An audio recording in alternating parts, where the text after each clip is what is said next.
Okay, so I believe this was created by John, right? Like this was called communist hypothesis and the real abstraction, right? Uh, Something like that.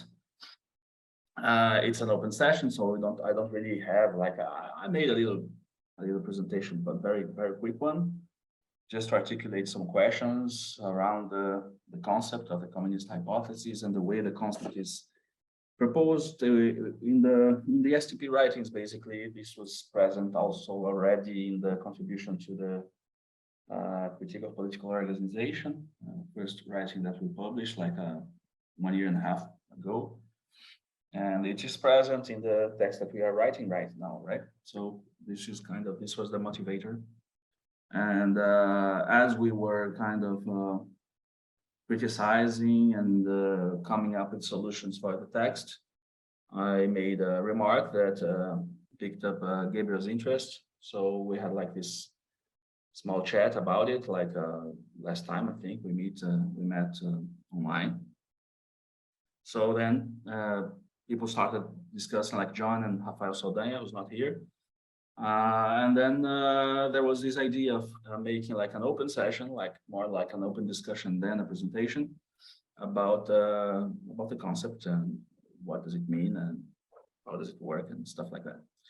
So I just did a little small presentation just because I think it was John or Rafael that told me like maybe you should articulate the questions or something like this just to get the discussion going. So this is very quick. So just dive into it. Just a second. Yep. So communist hypothesis and real abstraction. Open session. Like my cat is kind of annoying, a little bit annoying right now. Okay. So the initial problem was this, right? Like there was this part of the text that says now we call the communist hypothesis the claim, which is ultimately only provable through concrete political practice, that org is larger than K. K is like the social world as it is, like org, the possible space of organizations, right? So in other words, that world seen from the standpoint of the composition of political processes appear larger than the world seen from its dominant logic. The community hypothesis is precisely the hypothesis that the concrete social object made up of the composite of as many political organizations as possible sees more of a given social world than that world itself.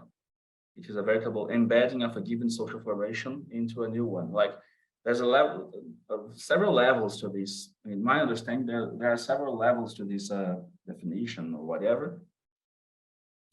And this is why I like we wanted, I think, to have this discussion today. Like this was my comment in the manuscript. I love this, but I find it hard to defend. Of course, saying it is a hypothesis, the proof of which is done through concrete practice, refers to future practice, the resolution, right? Like this was a question that I had. But what if it is not? This is something that I'm dealing with in my own text on real abstraction.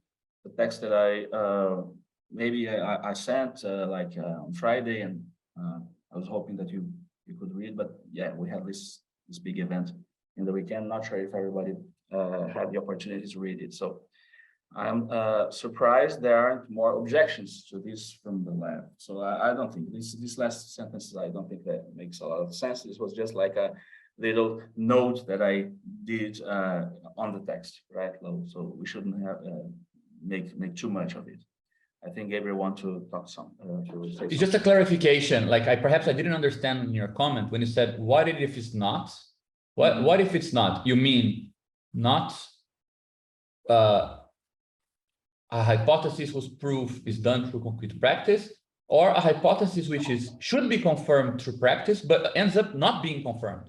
Yeah, I think the idea is that it ends up not being confirmed. Like this was, I mean, what I meant at the time. But I think the first question is a legitimate one as well. Like the relationship between like the questions that we are able to formulate and the relationship of this with practice and at what level practice is actually answering to a theoretical question Like this is not something that I'm saying that it does not happen. It happens all the time.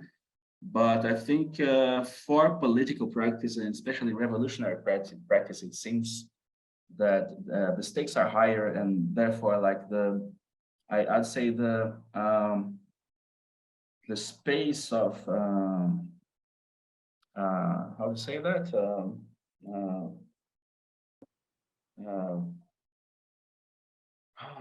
it's escaping me. The word is escaping me both in Portuguese and English. But anyway, I mean the resistances are much higher, right? Like something like that. And since we have like this really big history of defeats, of course we are always entitled to ask like what is really the problem? Is the problem of practical only resolvable from the practical side, or is this also a problem of kind of the framing of the problem, or of theoretical constructs that are able to make us see what's going on in a better way, and stuff like that. So there's a bunch of different questions that I think are embedded in this formulation, right?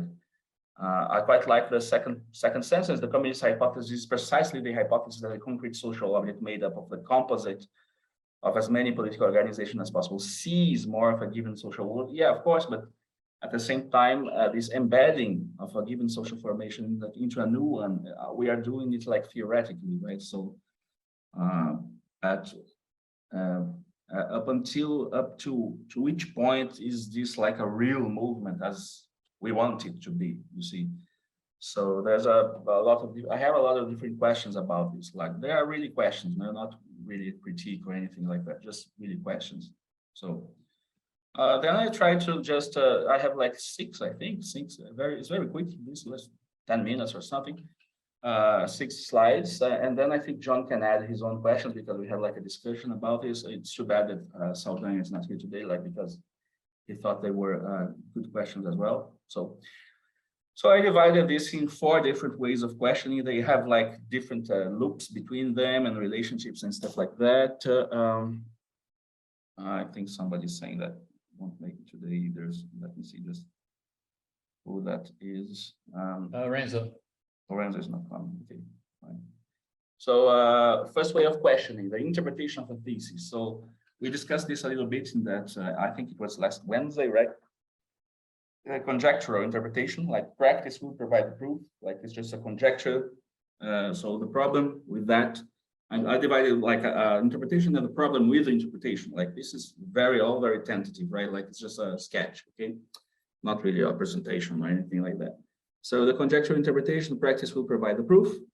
The problem is the proof is deferred to future practice, so we don't really know how to prove this thing. Of course, this is the same with theoretical questions, but I think there's a gap between, what is a theoretical conjecture and what is a practical answer. Like there's something to be interpreted and some gap to be, I don't know, bridged there. Like maybe this is because of my own projects and my own philosophical interests. So anyway, so as I wrote there, maybe not a problem, but back to the question of under what conditions can practice provide an answer to this question? Like, of course, second interpretation that I thought of, like theoretical interpretation, is not really a conjectural, like the space of description is a different sense of conjecture. The conjecture like is deferring to future practice, and the theoretical interpretation is that the space of description is bigger than the description of capitalism. So we came up with a description that is bigger, like you have to presuppose that the descriptive framework is bigger than and then the description of capitalism within the framework itself. So the problem is this, descriptive space a real space? Like, is there really a real space that is bigger? So of course, on the face of it, we will say yes, because if we want to uphold that there is a reference to the model that was built, it should correspond to a real space. We have a kind of a set of different examples, but also these examples, they don't really, there's a problem in just upholding that maybe a variety of different organizations amounts to a communist hypothesis. And we would want to know what communism actually is, really, like, because There's a variety of different ways of organizing. At the same time, these by themselves, they are not really, I mean, a revolutionary kind of program, right, or politics, anyway. Third one is an actualist interpretation, like the space of organization is actually bigger than the space of capitalism. So we might be saying that. So the problem is there something beyond mode A, B, and C in actuality? Like, can we cook a mode D out of these ingredients? Of course, the question, I just put the question out because I think maybe it is what we want to do. Like we are replacing Karatani's mode D with the interplay between A, B, and C and things like that. But yeah, this is an open problem, even for us, of course. Second way of questioning, this is a kind of a historical juncture that I've been reading about, the abolition or Aufhebung, like the idea that a communist hypothesis should be expressed as an Aufhebung, like a superseding of current conditions, that in a way preserves something of the current conditions, which entails a certain form of, maybe for instance, the maintenance of the idea of work, for instance, or is just the self-abolition of the proletarian class, like for instance, in the communization hypothesis. So I think different kinds of understanding of what this communist formation would be kind of impinges upon what we could make of this communist hypothesis. So this is linked to the problem of the conjectural interpretation. So if practice can provide an answer to the question of the communist hypothesis, we should be able to identify communism. Kind of a cognitive problem also of identification. I think there's somebody with their mic on. No? Yeah, I don't know. At least I'm hearing sound. So anyway, so okay.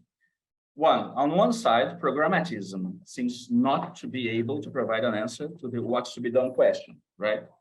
And on the second side, the discourse about immediate self-abolition of the proletarian class, interpreted as negation without conservation, does not seem to be able to provide the means of cognizing what's going on. So you have like the problem, again, you can parse that into a problem of theoreticism, but also about the blind nature of pure practice in a certain sense. It's just to do stuff. You just do stuff and see. I mean, this is kind of, I find it difficult to uphold the second position, but the first one is not looking good either, right? So sorry, can you explain a bit more the difference between the two? I think I lost it. Okay. Yeah, I think I have in mind, for instance, I'm sure you know EndNotes Volume 1. Like there's this historical debate there between, for instance, a old left that had like a program, democratic centralism, and this kind of thing. These, of course, I'm interpreting this as types of organization, right? But anyway, there is a left, if you want to generalize that, there's a left that is betting on organizing in a certain sense and overt organization, like voluntary organization with a certain form of, I don't know, a certain, I don't want to say centrality or centralism, but a certain form of leadership, a certain form of structure, predetermined structure, right? At the same time, they are kind of mapping this juncture in 1968, wherein even the council communism was not successful. People were not going to the councils, or they were not voting and stuff like that. They just ejected themselves, for instance, from the work world, the world of work, or something like that. And they are calling this also. This is also a kind of a big bag of cats. I don't know if you can say that in English, but you understand, like a big category with lots of different things inside. But they are calling this a communization hypothesis, like the idea that instead of conserving, for instance, work and liberating work from the shackles of capitalism, we would just have to, eject from work and completely, abolish anything that might turn a certain revolutionary unfolding into a reactionary one. So communization hypothesis, they say that there in EndNotes Volume 1, there's something like you should just engage immediately in communizing practices. So you see, I'm a fan of EndNotes, but anyway, communizing practices is kind of difficult thing to identify even. So I'm not sure this is really a solution. So kind of the second way of questioning is like abolition or Aufhebung. I'm trying to parse the problem of, organizing an organized left versus kind of a, I don't know, spontaneous left, or a kind of organization that's much more local or much more, I don't know, decentralized and stuff like that. So, this is a very classical debate, of course, but I think it's still actual. I mean, it's still in the order of the day. Like, I believe that, the recent discussion that you guys had with Paulo Lorenz had something of this flavor to it, like the fact that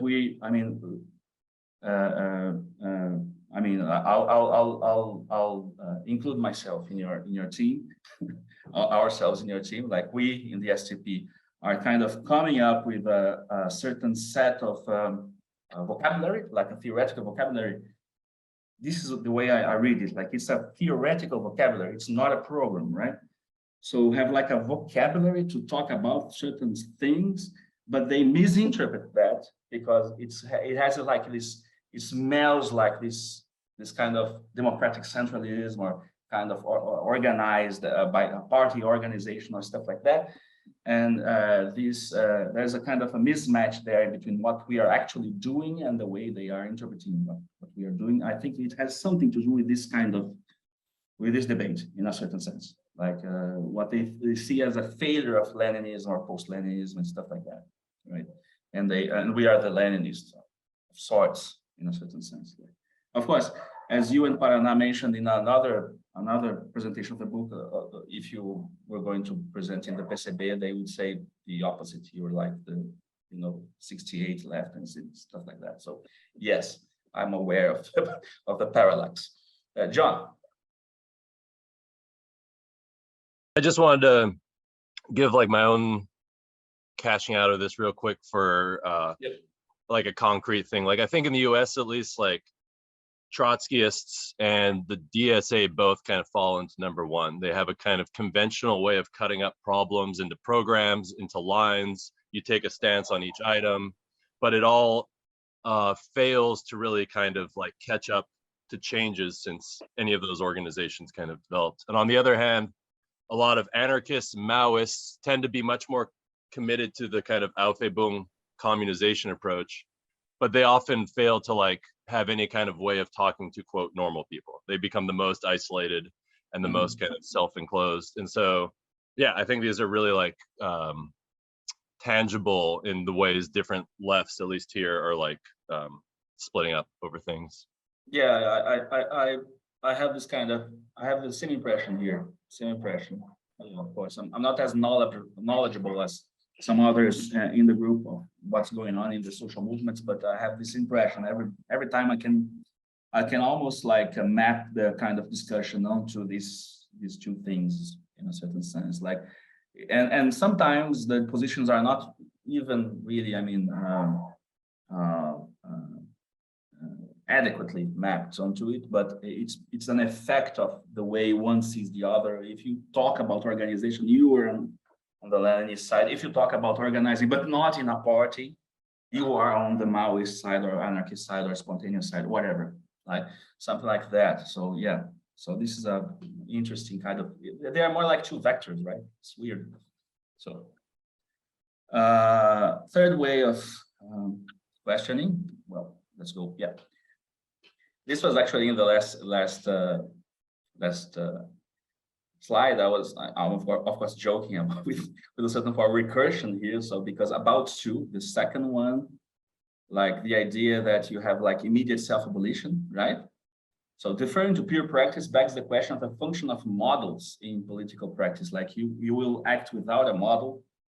So what are you looking for exactly? You don't know what you're looking for. Like this is, I have a very hard time understanding this. Like, is it a struggle for survival? But it is a struggle for survival qualifies as, a communization or a kind of attraction towards like a kind of revolutionary practice of sorts. Like lots of questions there. So about you, like about the second one, this question itself puts pressure to differentiate between modeling political processes and offering a political program. Like this was the distinction that I was making before when I was mentioning like the Pablo Arentes thing and stuff like that. So like, I don't think we are offering political programs. I don't think Gabriel and Paraná are offering a political program. They are offering kind of certain form of model or certain vocabulary for modeling, right? And then about two. A third comment is, this in turn may ask us to differentiate between modeling as offering completed, albeit localized images of social forms, and cognizing what is being done without a final state being intended. Like this is kind of subtle, like cognizing what is being done, like we have to have ways of navigating what we are doing, but without the idea that there is a final state, there is a certain stage to be, I don't know, achieved, right? So we can see like this kind of discussion we can like map onto, for instance, maybe, I don't know, maybe us, or maybe rationalists, and maybe Deleuzians of sort. Like the Deleuzians don't want modeling at all, like, because modeling has to do with upholding a certain identity and kind of coming up with something that adheres to the identity, whereas cognizing, maybe they even would have a problem with that, but anyway, cognizing is a kind of a necessary function to, you know, what the fuck you're doing, right? So yeah, so the function of theoretical reason, then this is what I'm calling these three different comments upon comments upon comments, which feed back to the last slide. Is self-abolition consistent with cognizing? What is the function of this cognizing without models? Like, of course, this is also an open question for the communization people, of course, but sometimes I feel that some of these discourses are just, you know, ignoring kind of this problem, like as if there is some form of practice that will come about that will by itself do the work with no way to, I don't know, plan. Maybe plan is not a good word. They don't want to plan, but anyway, to even recognize what is going on. So you have to kind of navigate, right, what's going on. So fourth way of questioning, real abstraction and social synthesis, like this is linked to the problem of the actualist interpretation, the third one, right? The actualist is a space of organization actually bigger than the space of capital. So yeah, here's a quote from the text that I'm writing or finishing to write. I'm also very interested in what you have to say about that text, if you have the time to discuss a little bit, because I'm trying to, you know, finish it. So the idea that I was proposing that was also discussed in the Gianotti's presentation. This is a quote. The idea is that there's a non-identity between the operational scheme of capital and the norms of the game of exchange as it appears to us. But this non-identity is not complete. A partial covering of one pattern by the other makes them locally compatible while not being identical. As Zonhardt stated before, the exchanger must be invested in the use values being negotiated for the exchange abstraction to emerge. This means a normal behavior may have partial but not complete coincidence with the patterns that are causal expression of their enactment, for instance, in capital. The autonomization of value here is an after effect of exchange abstraction that acquires the upper hand in the guidance of the process, and that is why capitalism might be thought of as an impoverished space of reason. Here I'm referring to the Justin Evans interpretation of this, right? The non-coincidence between pattern and norm shows itself within the normative space as a constraint on what is possible, an outside limitation. Maybe outside limitation is not the best way to put it. Maybe it's actually an immanent limitation. But anyway, how is it that the game always ends in value? While this does appear within the space of reasons as an outsized role played by value in our game of asking and giving reasons, this is the way Justin Evans is putting it, is because value is not just a norm, but a very glue that connects agents within the operational scheme of capital, which yields as forms of appearance the set of norms alluded by both Evans and McNulty. This is my critique of Evans and McNulty's papers. They are understanding capitalism as a space of reasons, therefore as being guided by norms. But I think it's not just norms, it's like more patterns that appear as norms in a certain way. So there's more to be said about this. But this has kind of an unfortunate consequence that we are not really, we don't really know what's going on really. Like the pattern has non-coincidence with the normative space. So the feedback to the last slide, how should theorizing, cognizing, like to turn this pattern, you have the pattern and we can describe the pattern, but describing the pattern is not the same as changing the pattern. So how theorizing and cognizing can gain traction if patterns emerge independently of norms. Therefore, the problem of real abstraction is posed here. And if cognition comes in late, how do we know what we are doing? Like there are some of these are very, very, very basic questions, but yeah, this is the kind of question that, you know, this proposal makes, for me, they kind of invites this kind of question. Yeah, and of course, maybe we could parse all of this, like in the sense of what do we actually mean, like with the idea that the org is larger than K, like there's a conjectural interpretation, an actualist interpretation, a theoretical interpretation, and a bunch of different questions. Emerge out of these different interpretations. It has to do both with kind of theoretical practice, but also practical practice. So, and the function of navigating within practices. So yeah, this was just my very quick presentation on the problem.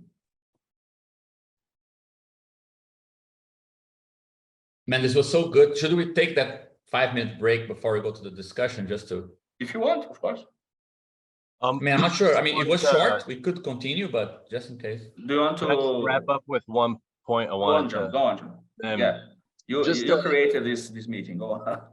Yeah, well, I particularly had a conversation earlier the week with Gabriel about kind of the framing of this and kind of strategies around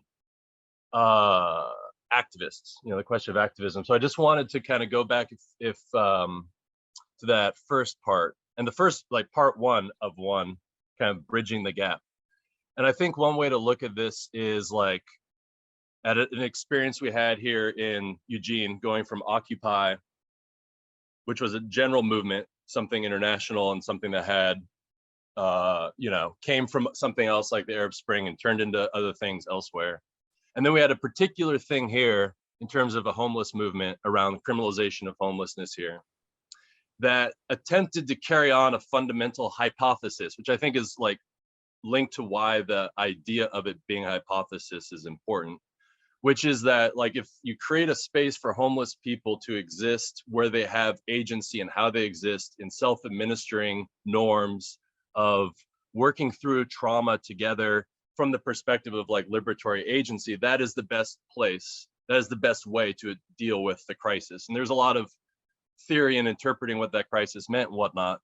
But I think what's important is as far as like whether or not, quote, practice proves a theory, is that there are real things that exist in Eugene, like small homes, camps, and like changes in policy and new people in administration that has concretely made things a little tiny bit fucking better for a situation that's also grown catastrophically worse since Occupy in many ways. So, but the last stage of our involvement, of those of us that were kind of holdovers, was this camp called Whoville, which was the last self-administered camp, which was also always an illegal camp, and therefore always this political strategic back and forth struggle. And that was closed down finally in 2014, the spring of 2014. And that ended the period in which a hypothesis was concretely being tested about agency, collective power, autonomy, and many other things, right? And so we have to separate, I think, like practical effects, many of which are still active, discourses about what's happening, because there's still plenty of left-wing, homeless people should have agency, but then the actual space in which a concrete experiment was being carried out, in which concrete politics was being carried out from the perspective of an idea, a theory, or some whatever higher abstractions we're defining it as. And there's something that was held there, something that was organized according to a hypothesis, and that was being demonstrated to different sectors of the population real time as they came in contact with it. And when that camp closed, that real potential for concrete experiments also closed. And so I think, in thinking through writing this and stuff, that to me, and I'm curious what other people think going into the discussion, but that for me is like a real way to connect to activists, is this holding open of this more radical space for agency and collective practice, but doing so under the very real conditions of you know, reaction, counter-revolution, and internally trauma, because that was a major thing. And so yeah, so I think that like is and it's also, I think, a question about like when we talk about quote learning from other places like the housing occupation movement in Sao Paulo, the learning for me is on the basis of whatever it means to hold open that space, like our experience holding open that space, what I'm seeing there, and a certain intelligibility that I think can be built based upon the fact that there is an experiment being carried out. And it's an experiment that has, you know, similar characteristics as a quote scientific experiment. But one of our main differences, and one I think the usefulness of Badu in a lot of this, is paving out what it means, or trying to open the space of thinking what it means to carry out a political experiment. And that's, I think, what most activists are ultimately interested in doing, right? Is experimenting with something new. So I'll end on that.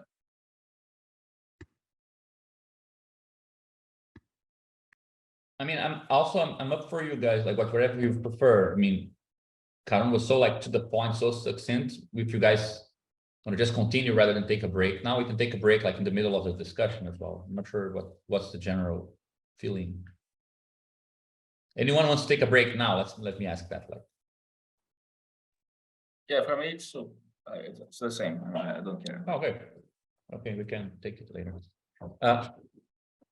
I have like I'm doing the classic person with a comment, not a question bit. I just wanted to point to one thing that I think changes some. I mean, I think that this is one of the best kind of really good format for us to explore further as well. It's so good to have like clear questions that we can debate, you know, and they're clearly connected. And I think that we never do this, so it's a really good format to explore further. I don't know, I have an impression that like I have some ideas how to approach most of these questions that kind of connect them all. Like the first thing that I think it's telling, I wonder what you think, is that, for example, you mentioned that in that passage, the proof is deferred to future practice, right? But there's no word future in that actual mention. Like the actual is just ultimately only provable through concrete practice. Like ultimately can mean that we are inside the proof right now, right? I mean, imagine that it takes 400 years for a, you know, egalitarian, communist, large-scale society to appear.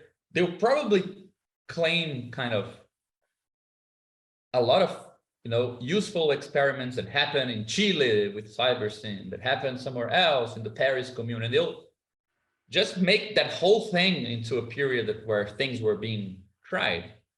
So the idea, I think, this I think points to one thing that I really think we can, like with a small shift in the image of it, I think we can kind of conciliate one question that I think you bring often about, okay, but how is this conceptual apparatus actually engaged with the space it's dealing? It's so abstract. Clearly, it's giving a useful place for philosophy. On the other hand, so much talk about this not being exactly that. And I think that there is just one shift in an image that I find helps this a lot. I think I mentioned this before, but I think we never spoke of this directly, which is I have the impression that there is a periodization of relations between theory and practice that go through different types of socialist periods, like utopian socialism, which was very spatial.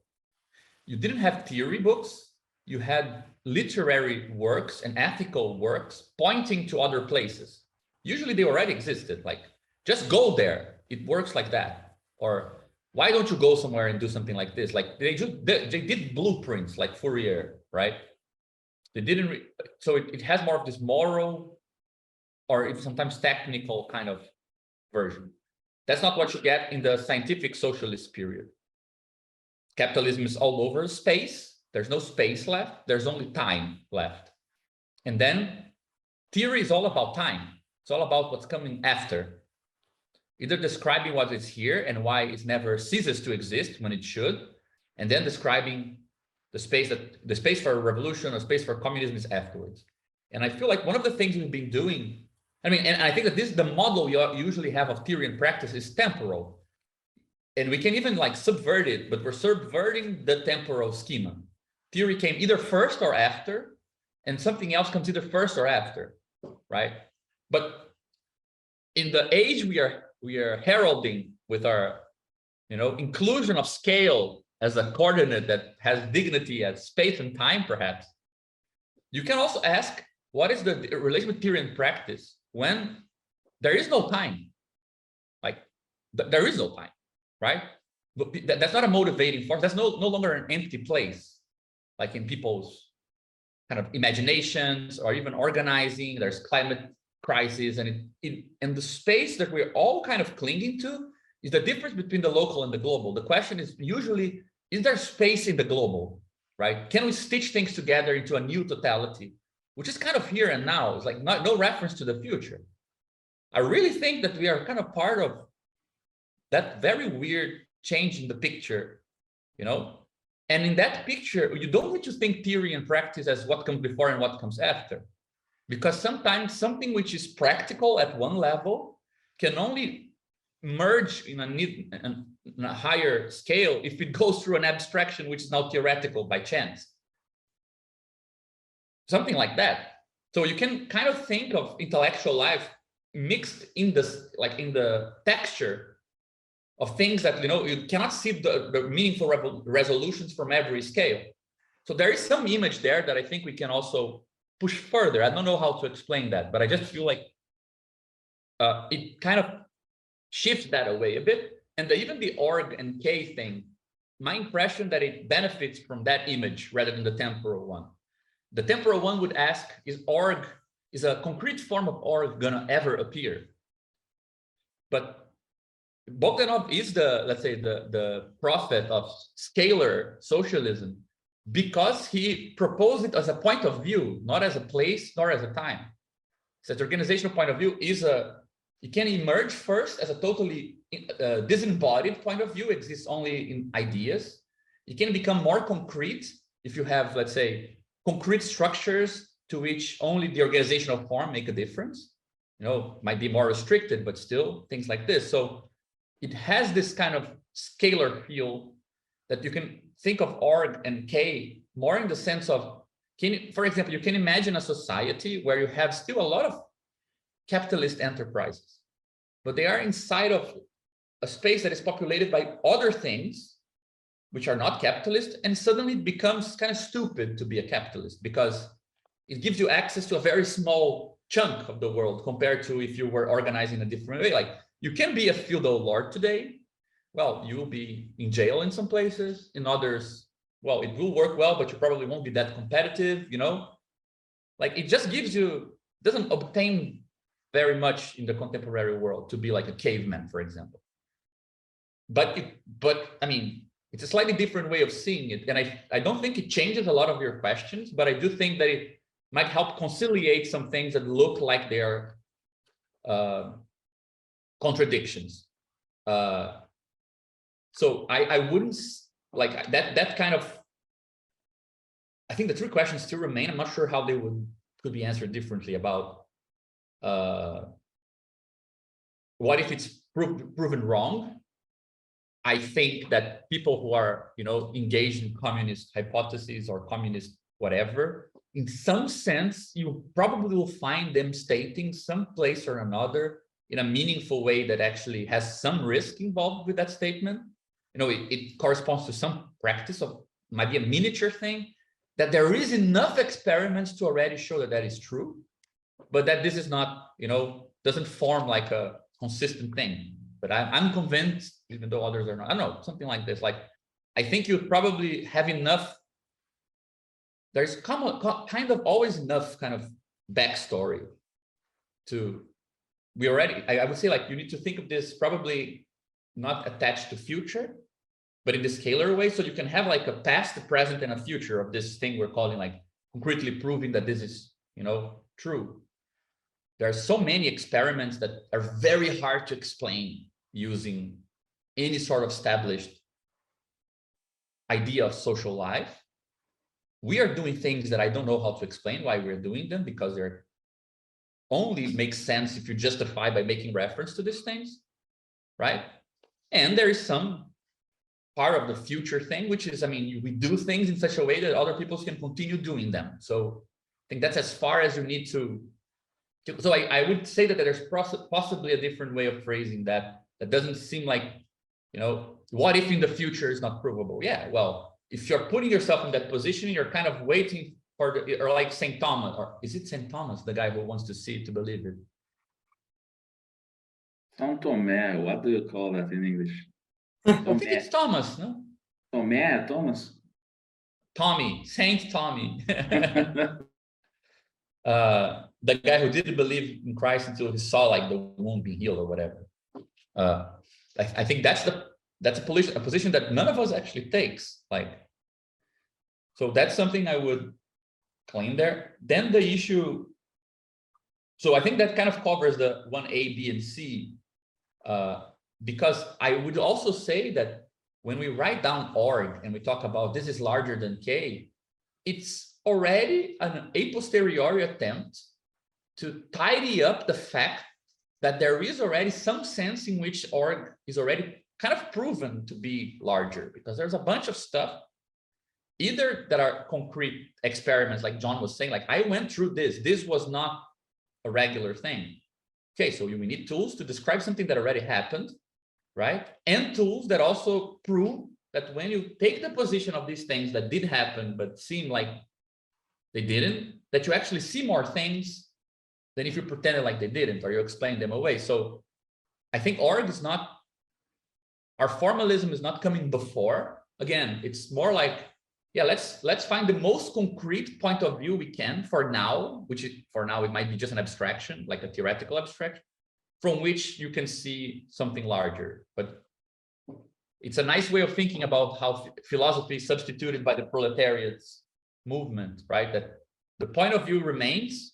It just doesn't need like such a low cost, low cost, simply circulating set of practices we have here. It can be substituted for like robust, large scale practices that see the same thing.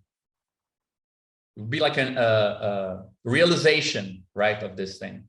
Just as this is already kind of a implementation in a small theoretical apparatus of something that happened outside of it as well, I think. So I wonder if you think that this makes any sense. And also, I'm just a quick comment. I'm completely on board with that. I agree with you. Maybe defer to future practice. It's not the best way to put it. But at the same time, I don't think we just want org to exist, you know, like here I'm thinking of things like, as John was saying, like you have like this small window of autonomy and then the window closes, like something like that.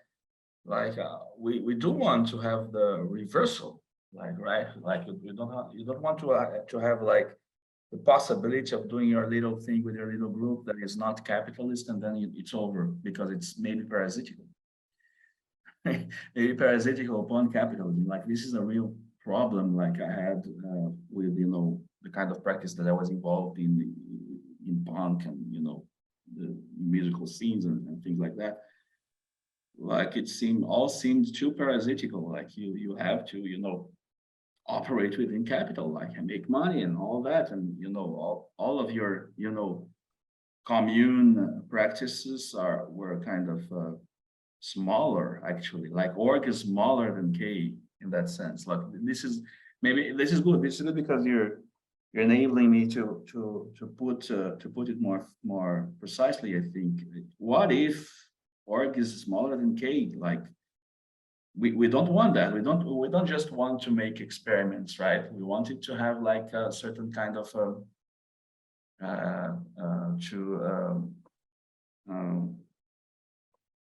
to become something bigger than it is, like and so the question remains in a certain sense, like defer to future practice, then it's not just about what is show me a non-capitalist practice in the world. Like this is solved. I agree with you. Like this is being solved as it's going on, as things are going on.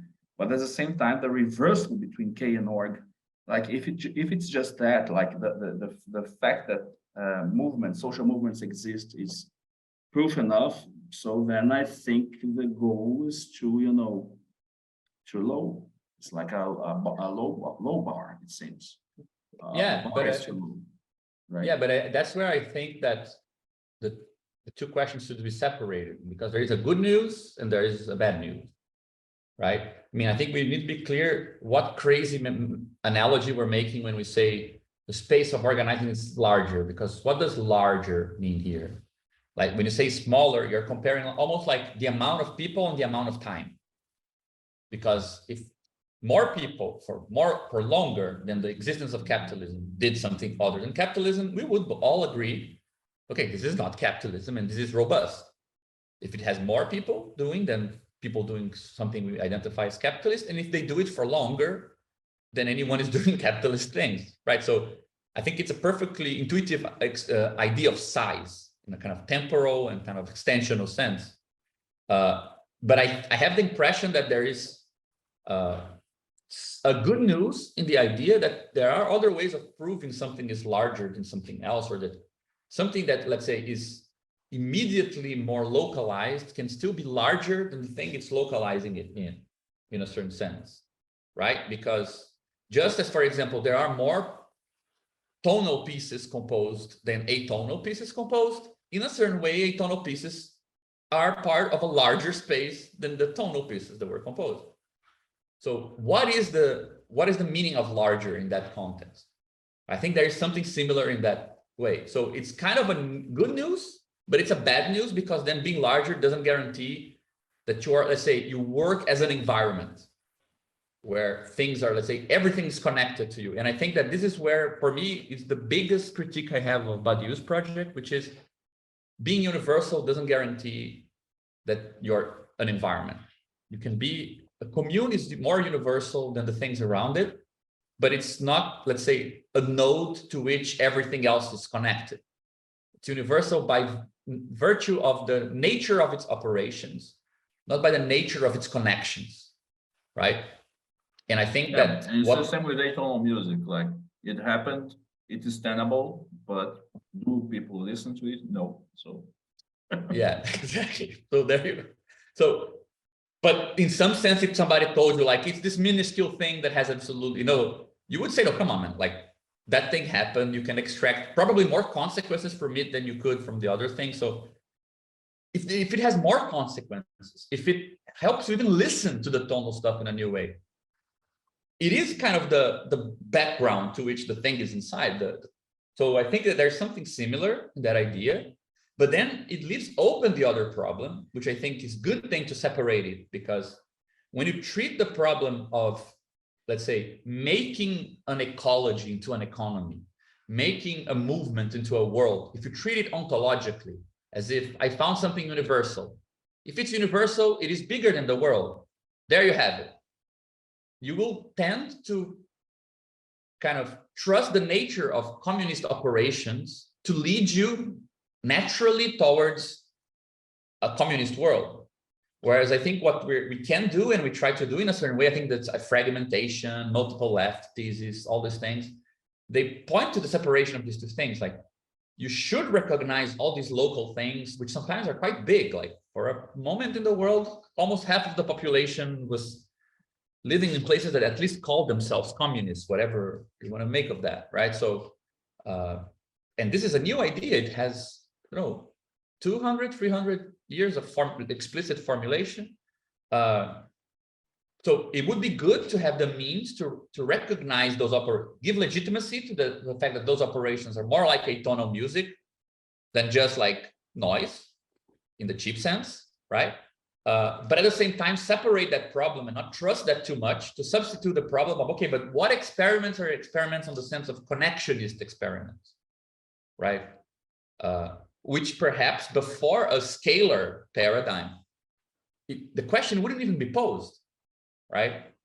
So I have the impression that it's a good idea to separate the two. And I think when you separate them, even the abolition versus Aufhebung thing sounds, why do you want to make that choice theoretically even? Like, I don't want to make that choice. That bit was not really, I mean, that was not my choice to make. I think that was the debate that is Totally, it's happened. Yeah. That's the debate. Like if you go to discuss with people on the left, this is the debate. Like, come on, like it's not the debate I want to have, but it's the debate that we're having. Yeah, but then I think like, shouldn't we perhaps again use our own standpoint to look at this and ask, okay, on the surface of it, they're discussing what's the truly anti-capitalist operation, commoning, or just getting like, I think you can even have more of options. Like we're either gonna abolish work, but then okay, whatever we mean by that, or we're gonna kind of free work from something, whatever that means, Aufhebung of work into a different world. Okay, but in actual practice, what is this debate actually doing, right? It's not like, we have access to empowering these workers in this situation, and we are faced with this decision. Like we have the power to act here and intervene. And should we make them the owners of the company? Should we like lobby for them to destroy the company they're in? Like, can this be turned into a political question? And I find that it's usually hard. And usually the people who are disagreeing here, they agree in practice. And they actually disagree when in a more theoretical sense of what is the form of this operator that should bring about connectivity, right? Like the operator that will connect everyone in a communist way is about abolition of work. The operator that will connect this communist practice in a full communist world is this Aufhebung-like operation. So it's not really political. Like they're doing politics, of course, while they're discussing these things. But I feel like we can benefit from uncoupling the question and then going back to their argument and seeing if we cannot look at it from a new light. Yeah, we can, but I think they are. I mean, if you read like at Endnotes Volume 1, like the practices are there, like the practical difference is there, like council communism and people that don't show up to the council.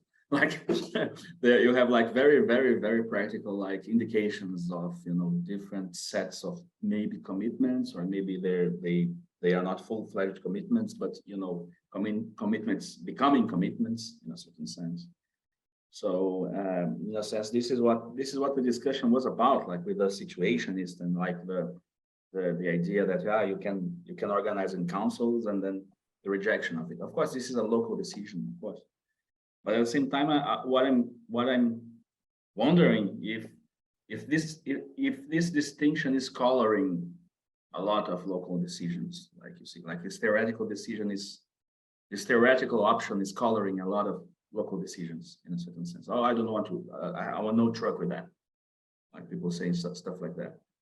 So and we see like I have like my punkish friends, like they don't like certain stuff that I'm involved in because it looks a certain way, and in a certain sense it has practical consequences. Like they want adopt certain ways of seeing that might inform certain ways of doing practical matters because it smells like Leninism or stuff like that. Yeah, but this is my point. Like Vitor said this, I think in the meeting we were talking about Rodrigo's book, and I think he summarized it so nicely. And coming from a guy like him, I find it very special when he says like, Rodrigo's book is about realizing that you're not doing the revolution, you're doing something, and that thing is part of the revolution. Like adding this intermediate step, because when you say something like this, like I'm an anarchist, I don't care for your Leninist bullshit. Fine, man, do your, like the world is so fucking huge, we're so in the shit. If you think this is the best way, do it. Okay, fine. Like there is an additional thing, which is the claim that by doing this, there is a transitivity with the global. Like if I'm doing an anarchist thing locally, I'm also doing an anarchist thing globally. And from our perspective, I don't think that follows, right? You're doing one thing and that thing is going to be part of a global thing. We don't know what it is, right? So if you again uncouple the commoning operators, things are doing something which is different from the things that actually get us to connect the different things together, which is a separate struggle, right? You can do the anarchist thing, and it's not, nothing follows from the idea that the way of connecting these things will be that same anarchist practice. So you can see, like, surely being an anarchist, for example, will mean that people probably won't like me and don't want to do things with me, and they want to create, you know, do things with other people and in different ways. That's as far as the politics goes. The idea that everything then will move in that way, that's not the politics they're making. That's the commitment they are imagining, right? So you can keep all of those differences if you separate the, let's say, the form of the operators from the forms of how they will connect into something that is larger than the world, I think. And this brings me to something that has I think it's a really, really good question. And for me, like, I think your version, the extended version of the text is like so brilliant right now. It's really, really great. It's much clearer also. I mean, you had to do like a condensed version for the atlas. But one thing I was talking to after you presented it on Saturday here, and I was thinking about this, like, sometimes I feel like you're proving something about real abstractions in general. Like, there is a kind of a whole theory to be made of the sort of almost like this kind of interplay between norms and patterns and their mismatch and so on, which will take the general name of real abstractions.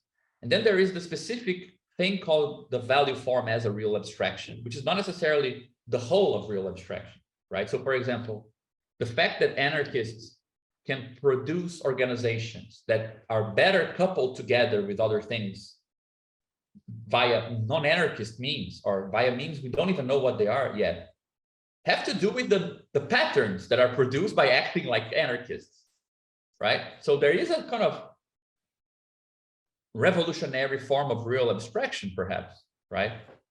And my understanding of this, when we were listening to you and then talking about it, is that even in this very kind of trivial, very simple diagrams we've been using for like commutation, you know, in these triangles and so on, like there is a germ of an idea there that I think, for me, kind of binds together the two things that are always a bit complicated for us to work around. One is, I have the impression that everything that is seen from the standpoint of these differences that are kind of funneled in order, so that's just some differences make a difference, others are forgotten, which is very much in the operational schema in Gianotti, but also in the way we're trying to formalize this world and so on. It kind of turns real abstraction as the water that we are kind of doing things like. Everything is kind of real abstraction with these arrows, like that's what they are kind of differentiating, right? So it seems like on the one hand, for example, the fact that, let's say, the example we were using on Saturday, I give you, we shake hands. We shook hands in a way that has like infinite information about it, right? But then I shake hands with another person and you shake hands with that person afterwards. And in a certain way, it's like the part that counts as a handshake in our original one is kind of filtered by those other two. So something that I did that you were kind of unsure about if it was meaningful or not, suddenly it's no longer meaningful because in another interaction, it didn't appear and it was effective anyway. So it abstracts away. It's like the ball game, right? Yeah, it's the operational scheme. Yeah, exactly. Exactly. So it's an example of a real abstraction because it's abstracted. I'm learning what was abstracted after the handshake by the simple fact, which I think is the actual philosophical background of all of this, that relations between relations precede relations. Like I have a relation, it's underdetermined. The fact that there will be relations between the relations will filter what is meaningful in the relations to begin with. Like it's a weird idea. Yeah, like And I think that, this is kind of the operational scheme. Yeah, right there. Yeah. but then the crazy thing about it that I think answers another question you posed is that what do we call the second two handshakes that told us what was meaningful and what was not in the first one? They're kind of giving the semantics of the first one. Mm-hmm. So it's like the minimal modeling relation possible. Mm-hmm. Yeah, I see what you mean. Yeah. Right. So let's say the more we organize and do things, and for example, we decide that some differences no longer make a difference, and other people also connect with us in that way. So the fact that you're coming from this place, that will not keep you from being here with us, and other people now have people coming from that same place, and they see that to connect with us, that difference is no longer meaningful. Mm-hmm. Those connections are kind of consolidating the semantics for those relations, right? Yeah. So that's the kind of a nice meaning, which is of in which sense organizing these things is kind of modeling, giving meaning to this connection structure, right? As we go along. So it binds real abstraction, the diagrams, and an intuition of modeling. I think this is very good, I think, but we never really fleshed it out in that way. Like this is, from my knowledge, I mean, I read the atlas is not really like that. Like this is yeah, I feel like, yeah, I think it's something the first time I spoke in this way was after you presented, and we were talking afterwards, like about how do we connect these things together. But I find it coherent with what we've done this far. Like I don't know what we would have to change. Yeah, this was, I mean, there's a reason, because there is a reason I'm still here, right? Like there is a compatibility like that I want to explore, like, and it's for no other reason. Like the last section of the text is about the STP's hypothesis. Yeah, I think this is really good. But yeah, just to address a practical matter, I think John was writing about this multiplicity of real abstraction. There was kind of this debate, not directly. We didn't talk about it, just to bring John in, because he has his hand. Sorry, guys, I was up for a while now, and like I commented on his text that whether exactly this question, should we, it's more like a question like, should we use real abstraction for things other than exchange abstraction, or and what is then there's this question of what is the criterion for real abstraction, right? Like because, for instance, in my framework, I do want to make a distinction between this and doxastic commitments and stuff like that don't necessarily need to be represented, but they are there as doxastic commitments in a certain sense. So this is kind of tricky, but yeah, anyway, I don't want to delve too much into my own theoretical problems. But yeah, I was wondering about real abstraction. Should we, like, I don't know, assume, that real abstractions are all over and there's a bunch of different real abstractions? I think Alberto Toscano is moving in that sense. But I'm unsure about it. I kind of feel that there might be kind of distinctions between these types of abstraction that make me kind of uneasy to just use real abstraction, right, for everything or stuff like that. And maybe this is something that John was writing about, and I made a comment about it. We can maybe discuss this a little bit under the light of what you just said. Can I just ask a question just before we pass on to John, just so Dennis can also come in afterwards? And I know John is also studying this. Like the doxastic commitments, yeah. Yeah, they are, would we say like the difference is real abstractions are differentiated by the relations alone, or like the patterns of relations, and the commitments are differentiable by language? Right, you can express them. That's a candidate. I'm not sure about it, but that's a candidate. Okay, like, isn't there a connection between this and things being typed or untyped? Yes, this is why I love Dennis' presentation. Like, this is okay. I just wanted to see if somebody can bring this back. I think this was kind of that was a light that little light that lit when Dennis was presenting. Like, yeah. Okay, sorry. Sorry, John. That's all good. So this will probably wind a little bit since there are a few things have come up since, but it kind of ties together, I think. So here we go. The multi-scalar kind of place, like I think, like I'm not a programmer, I'm not a software engineer, I'm an amateur's amateur, but I find like software engineering is such a wonderful space for intuitions around multi-scalar systems in terms of like the actual concrete problem solving. And I think that that helps to kind of frame the difference between like the communist hypothesis as a big picture question, like is communism possible, versus like the communist hypothesis in the sense of like, can particular practical problems in day-to-day life be solved from a quote communist organizational perspective? And you can kind of start from interesting things about proving in computer science, where from the halting problem, we know you can't ever fully prove in some perfect airtight sense whether or not a program will terminate, but you can actually prove for all practical purposes that a given program will do what you want it to do. And that, I think, gives like an interesting starting point to explore these kind of scalar differences, because there is some sense where I do think it's impossible to prove the quote communist hypothesis. And I think it's super easy. And like Gabriel was saying, we have a huge tradition at this point of proving the communist hypothesis can solve all kinds of problems. And one of the things that informatics, computer science really helps to do is give us an abstraction to think about problem spaces. Because they actually, start from like all caps time and space as a way of kind of like modeling computer complexity in this almost like really dumbed down, stupid way that really works super effectively. And of course, like once you get into the engineering aspects, it gets all complicated, but it starts from a very simple assumption that you can just kind of break up all problems into how much time and space they're going to take up to solve.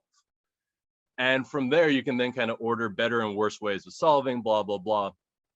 But it really shows that I think that when we're talking about the actual kind of problems, which is why I find something like the Sao Paulo housing occupation movement so interesting, because when I was looking at the article and it describes all the little different things that it keeps running. I mean, there's like security, there's like a store that sells clothing, there's like a gardening and compost, there's like a jobs program, there's like internal checking around food, and like there's a cooking program and stuff.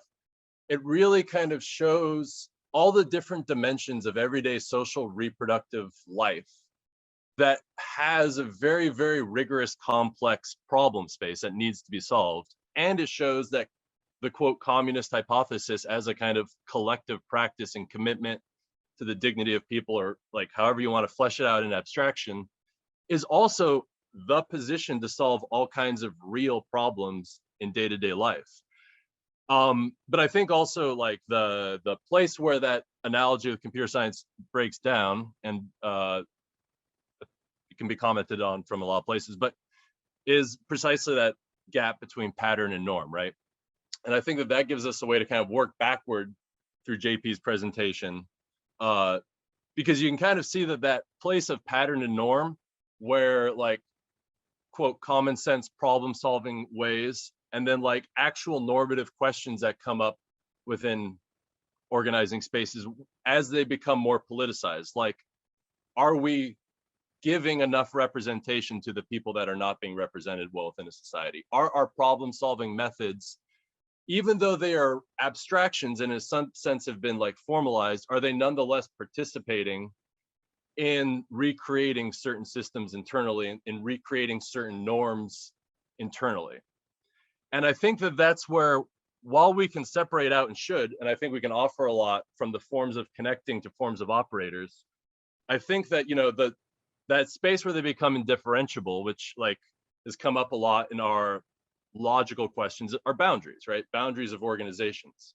And this is where so many normative questions come up within organizing, I think. And that's where you can kind of look, if we go to like the third level of questions JP asked around the kind of like recursion and moving to higher order questions. In computer science and engineering, a lot of those questions come up with like feasibility. Can it be done well? Can we like optimize? Within politics, a lot of those questions they have to deal with logistical operational optimization questions, but they also have to deal with this non-coincidence of norm and pattern. And that's part of what forces a movement up to higher orders of abstraction. Are we modifying our abstractions and our actual concrete modes of organizing to live up to the norms that we're also postulating as part of the hypothesis? And that's why I think, like, looking at two, like, I do think we can offer lots of theoretical answers to that. But I think part of the intransigence of that distinction in many ways is, like, it comes up again and again in whether or not our problems are being solved well from a political perspective. And I think that that's what I really like about JP's questions here, is because I agree, Gabriel, like, I think we can zoom out and offer a perspective in which we can better solve concrete problems. But I think part of the tension between the kind of programmaticist approach and the Aufhebungist approach would be, like, it's somehow kind of baked into the problem of solving problems right now, I think. And it kind of keeps recurring because of this gap between, like, wanting, and again, like, I look at something like the DSA as having lots of conventional but kind of effective problem solving methods to politics in the US that fundamentally also fail to take stock of the political situation in the US. And there are a lot of small separatist organizations I think have much better assessments of how fucked the United States is to organize in, but they don't have any connecting kind of lines. Like, their internal operations are much more consistent with the state of the situation, but they're marginalized and they're split off.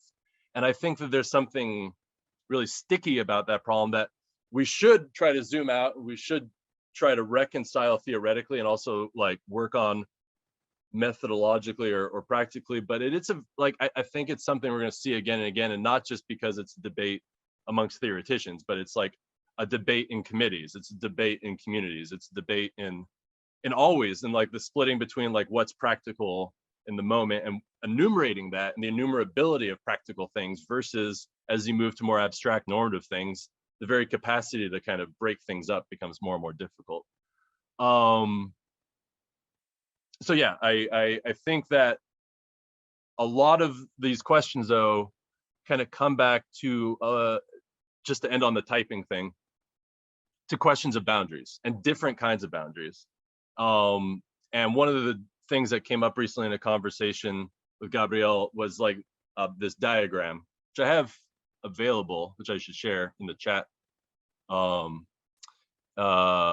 But I think, like, thinking through these different boundaries can help kind of think through. I can give you sharing privileges if you want, like, if you want to share now. I think it'll just be easier to share in chat for people to open, because it's just a one picture file.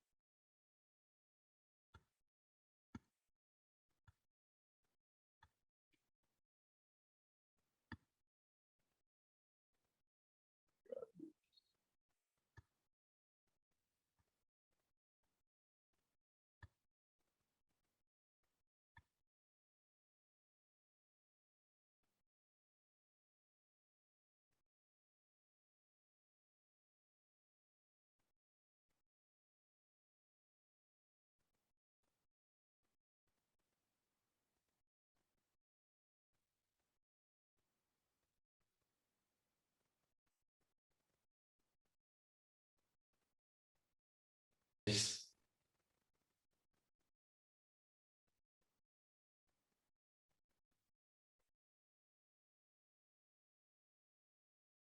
Does that work for people?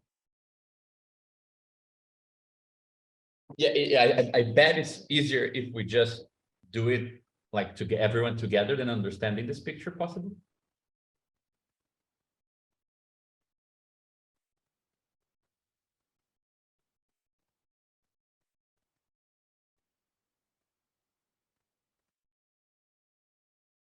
I love it when we try to make something simpler by appealing to something clearly cryptic and complicated. Like, clarify this question with this little diagram. Are you seeing it? Yeah. So do you want to take a crack at giving an explanation, Gabriel, or is that just dropping that out of nowhere? Yeah, but what was this? What was the context of talking about this? Like I was a bit lost at the end. Like, Well, I think you asked at the very end, you asked this question of typing. And I think, we have these kind of different types, modes A, modes B, mode C. But there's a lot of different ways to characterize types. That's, you have just like an insane amount of type theories and different places to start. And I think one of the most interesting and honest, like this last week has been a little crazy because so many things have started to click for me with this diagram. I think that looking at things in terms of boundaries gives us a good starting point for a type theory of real abstraction. yeah, okay. So I can just perhaps if just to draw the thing together, because this thing is probably gonna look a bit. Okay, I can just mention it.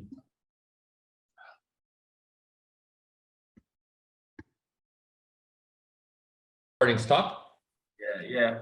For No, okay, some reason. I'm recording here anyway, so I can glue your half with this half.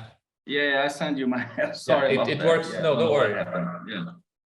I think what John is referring does the fact that we've been trying to work around applying our ideas to mode B, and we were having a hard time because it's like classical logic. It's so kind of everywhere. So why would this have anything non-trivial to help understanding such a specific and kind of the most historical form of organization, which is state logic? And we weren't really finding our way in until we realized that there is, like to each one of the modes that we talk about. For TA, TB, and TC, we actually have kind of like spatial interpretations of these logics. Like when we were looking into mode A and like, okay, who's going to help us understand what a paraconsistent topos is? There's a text by Tarski called Algebra of Closed Sets, which was an influence on Chris Mortensen's Inconsistent Mathematics work, which has a long section on paraconsistent topos theories. And everyone says, okay, a really good kind of starting point to think about what this looks like is thinking about a topology of closed sets. So like just very intuitively, if you think about like a segment that has like 0, 1, and 2, if every segment here is like a closed set, imagine that this is a closed set, like 1 and 2, and here is also closed 0 and 1. There is a point here that is the actual border between the two, which is both in 0, 1 and in 1, 2, right? This is kind of an interpretation of what we were calling this logic of TA, where you have things can be like part of the same, they can be different, right?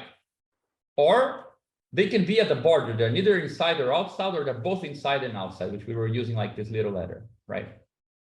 So there is a spatial interpretation where I is here. And then with like intuitionist topos, we know like it's kind of about starting with this pointless topology. There's the famous text, forget now what the name of the guy who tries to arrive at like the descriptions of Heyting algebras, locales, and so on, by focusing on the more spatial interpretation, where we could kind of have this kind of fuzzy description, where you always have this, sorry, I'm not using like any specific, just saying that this, I was confused. This is open or closed, like? I usually see the parentheses for open and Yeah. close is a square bracket. Okay, so let's say we have the same segment here. We say like this is open. And all segments are open. That would be kind of the logic for this fuzzy things where there can be here kind of an intermediate weird value where these things kind of get superimposed like this, right? Or this, and you have like an intersection here and so on. And we already saw like how this is interpreted as this kind of logic where you have like between everything being the same or being true, being false, but you can also have intermediate values, right? And then we realize that this spatial logic is really good to think about TB, because classical negation has a kind of spatial counterpart in the idea that, for example, if I want to extract exactly this section, 1 to 0, 0 to 1, and not to 2, this should be a closed thing and includes 0 and 1, and the complement should be open.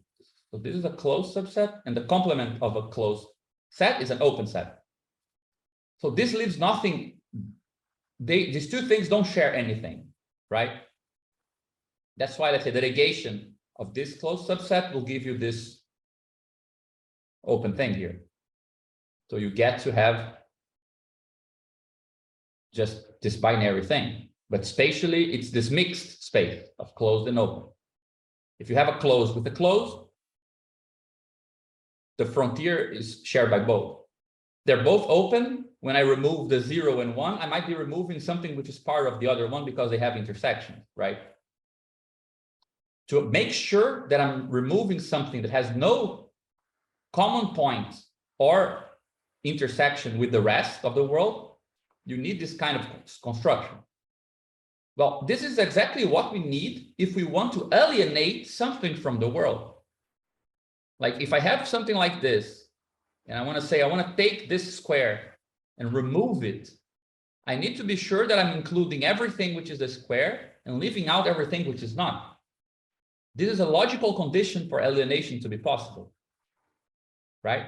So this was our kind of original insight, like, oh shit, this makes like a singular connection between a binary logic and a fundamental idea of state, which is things can be alienated. If you can look at the world as an alienatable, a world made of alienatable things, you're seeing boundaries in a particular way rather than other ways, right?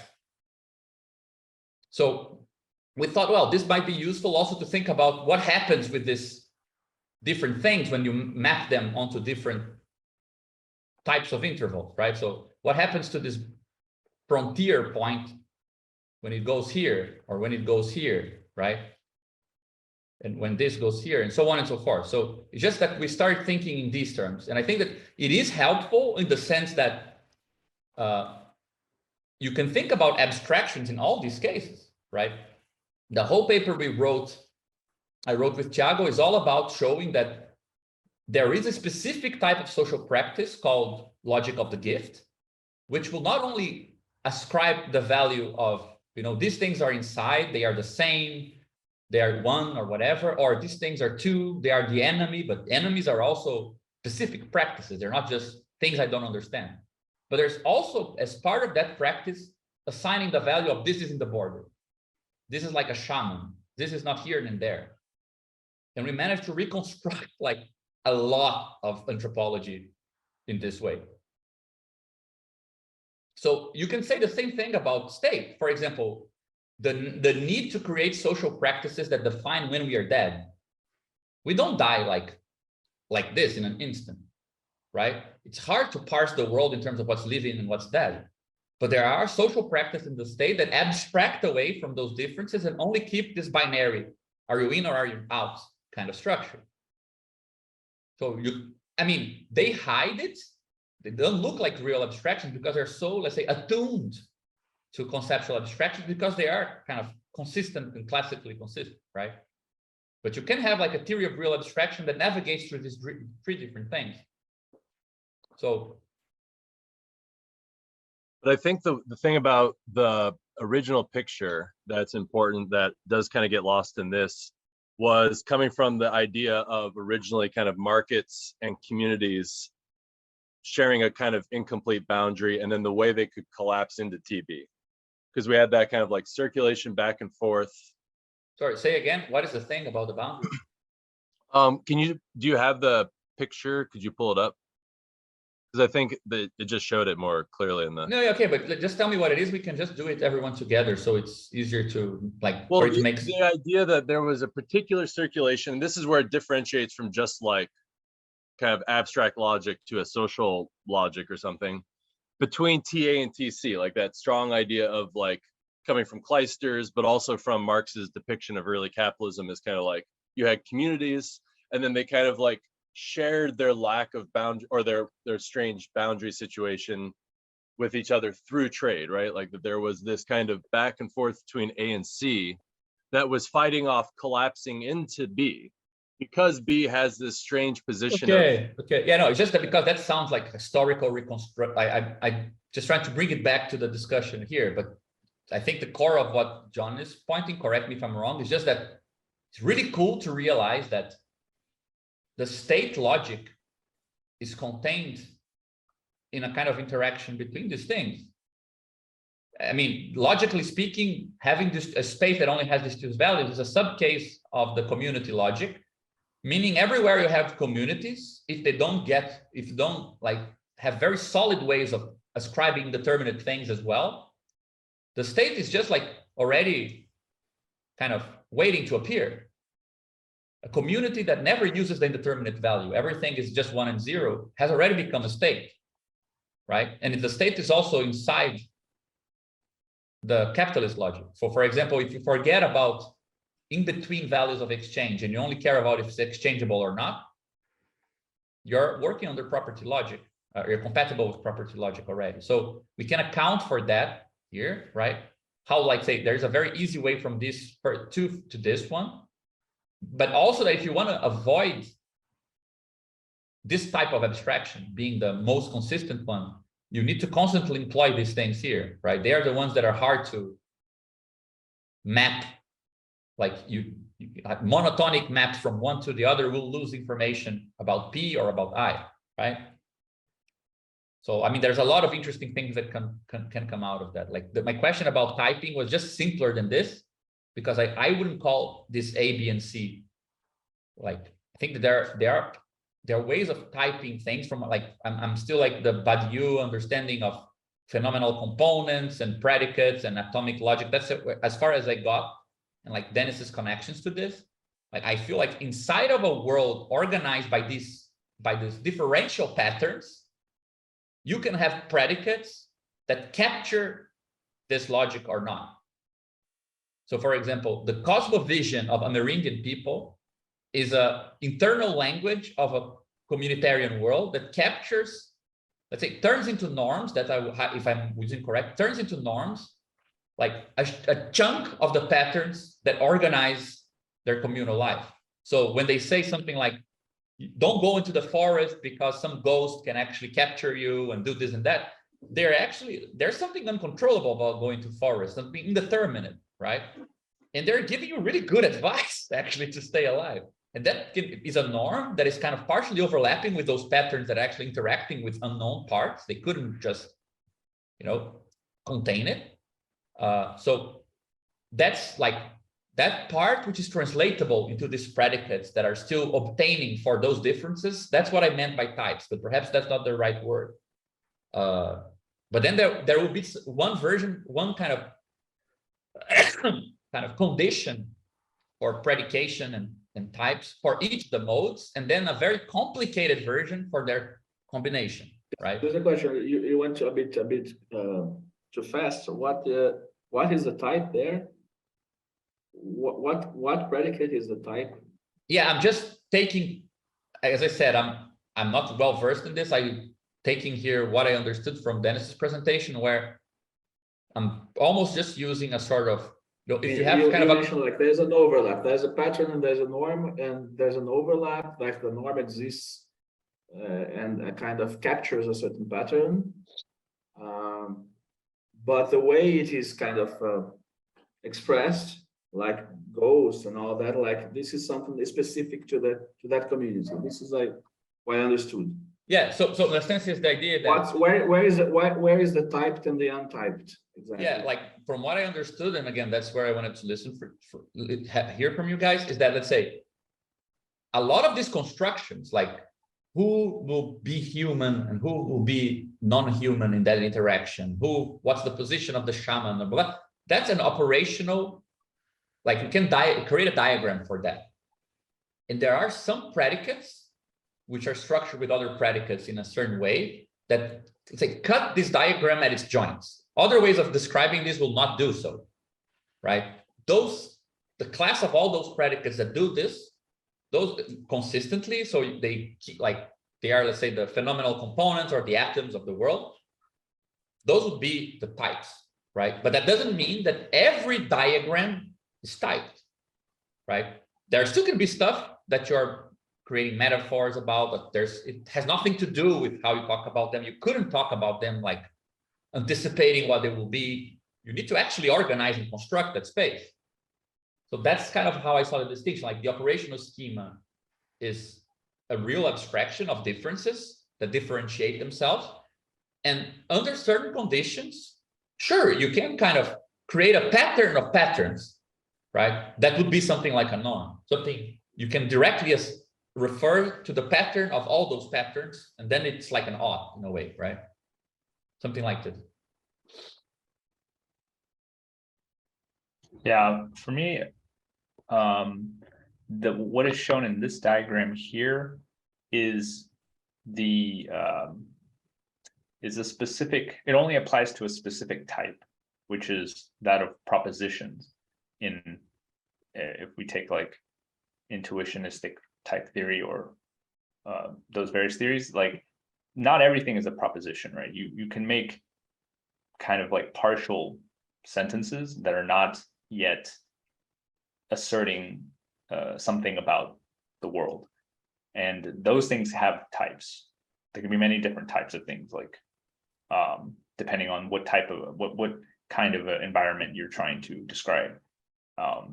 But when you're making propositions, those propositions can take on truth values, and the truth values are what we see here: 1, 0, 1, 0, I, 1, 0, P.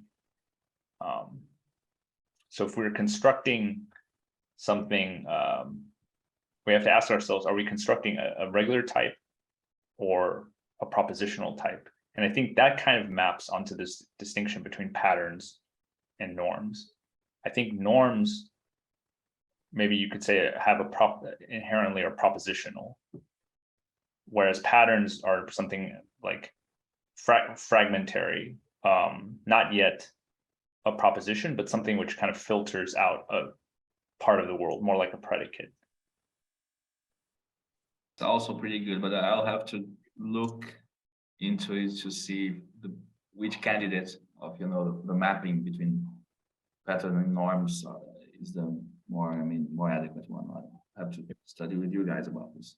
But in any way, like I understand that, like I think I was just like doing the amateur version of like just all over the place. But I just think it's good to kind of release some part of the theory of real abstraction to this broader space, because there is something needs to go on in terms of how social practice are differentiating what counts and what doesn't.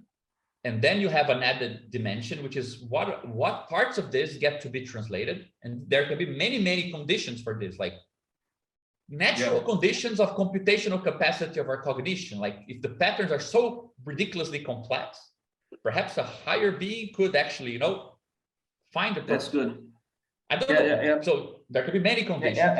And also the fact that you are releasing real abstraction from the soul exchange abstraction is also releasing the possibility of different social syntheses, right? So yeah, this is a very important question. The only thing that I think ought to be done is that we must have like a very precise concept of real abstraction. Otherwise, everything's a real abstraction. Like this is kind of my fear about overgeneralizing the notion of real abstraction. Like for instance, I feel sometimes that Alberto Toscano is doing that. Like religion is real abstraction, race is real abstraction, everything's real abstraction. I was kind of, those are kind of different or very different. So, and some of those are doxastic and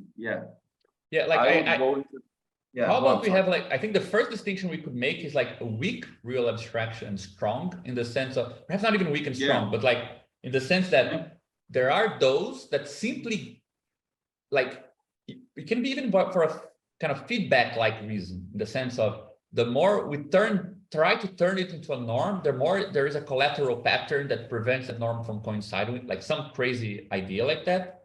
But there are those that never really coincide with their kind of proper formulation. And there are those that remain real abstracts in the sense that even if we didn't have the proper formulation, they might still be there, but they're definitely kind of expanded and sustained by being turned into norms, right? So, so you could have like, you still generalize it to say, yeah, you're giving a bit more credence to, I don't know, something like that. I agree. Like generalization, I was thinking of a generalization of real abstraction from the exchange abstraction, like you see. Yeah. But yeah, generalization that is able to differentiate the types of abstraction. Yes, this I'm interested in. Like, yeah, of course. And I think it disconnects a bit with the other question about, which personally for me is a bit like I really dislike, though I make this sometimes, like remarks that suggest that purists who are very skeptic about local practices overcoming capitalism, or like who points to the plasticity of the value form, like I don't think it's fair to say, well, but they don't care about real politics. Like I think that's not true. But there is something to the idea that, I mean, I think we should ask the question, like, why are you formulating this in such a way that the word form is like a monopoly of capital? Like, and usually these people, like Heinrich is an exception to some point, but like usually these guys, they're also the ones who say science is absolutely committed to capital, like Kurtz, Roswitha, Anselm Yappes sometimes, like, I think the pandemic changed some minds in that way, because then the water was like rising and they were like, okay, science come. But it's funny that there's only form when we're talking about value. Like nothing else, has a strong meaning of form in this sense. And yeah, but I'm not saying it like that. Like I have the concept of problems of life. Yeah, I'm not in that, on board with that. No, I'm trying to bring like how we could critique the people who I feel are kind of stuck in, either I need to weaken my notion of capitalism to open space for, let's say, feeling like politics could lead us somewhere, or I need to have like a realist sense of how strong the value form is as a basic form of organizing.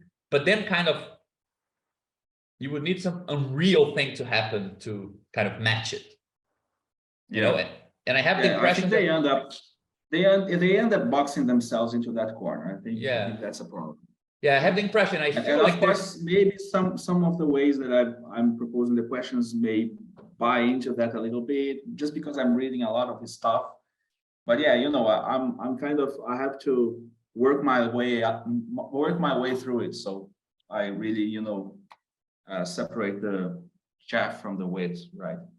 Yeah, but I do think that this is a totally real problem, and I do wonder if this kind of this more general approach to real abstraction, and especially the way you're connecting it to pattern governed behavior and proper normativity proper and so on.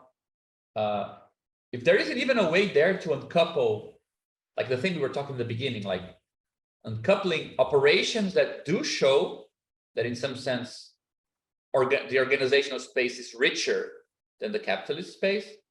That seems to be things that happen at the level of patterns, I feel like. And isn't this like a way to think about atonal music as well? Like it's rich, like it doesn't translate into new normativities for musicians at large, right? Yeah. So there might be something like the way we were talking about, like the nature of the commoning operators and the problem of connectivity and like constrained passing, right? Constrained passing seems a bit more normative, where the actual experiments with their collateral effects, what they actually show, they are still kind of punctual, and we kind of need to just collect them. Everywhere this is happening, but then you ask, like, why are these things connected, right? Is there a new movement that will produce this naturally? But there might be something in the very fact that real abstractions are not necessarily, cognitively kind of situated or kind of easily transformable, I don't know, converted, right? That kind of helps to move from that question to, okay, doing these things, it's sometimes easier than actually turning them into reasons to do things. I think that's a really good kind of formulation, and reminds me like a slightly more optimistic version of Gunther Anders. Yeah, we used to imagine things we didn't do. Now we do things we don't imagine. That's like, I can do this thing, but I cannot explicitate the justification for what I do, right? Like that would be a nicer formulation, perhaps.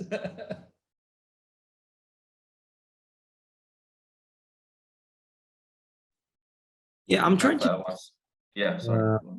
trying to think through what Gabriel has been saying, also like considering what you have been doing, because I think there is two things into like the, I haven't read this final version of the text still, but I've read like some of the like sort of the pathway that brought you to this like a while ago. But one of the things that I keep, and this has to do with the expansion of the concept of real abstraction also. If the distinction between pattern ruled and pattern governed and rule obeying behaviors is actually something that like it is made to, because what Gabriel is suggesting, which I think is also it's also something that I didn't have in mind when I was reading it.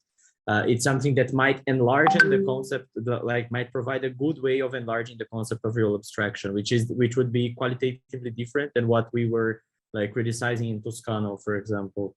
But also there is like the other pathway, which is like how that distinction itself can actually help to show the singularity of real abstraction as something that, as what Sonretto is actually doing. So like I'm wondering where, because it seems like a lot in that sense. So like in on the one hand and on the other, both are very interesting hypotheses, and both I think are like very interesting to pursue. But yeah, where would we be going? Like where would you be going with it? Like, is it more about specifying actually like the specific form that real abstraction takes? So it's more like about performing a very like a sort of this like conceptual sharpening of what the real abstraction is, or is it something about like seeing what is general about real abstraction and thus how it could be enlarged as like a more general thing without actually losing what's distinctive about it, which is like the critique we have made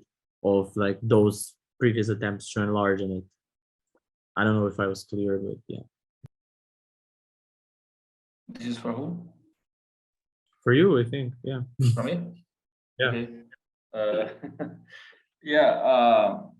Well, what was the two options? Like you said, like those are so big. Yeah, I mean, I'm not sure they are either or options, right?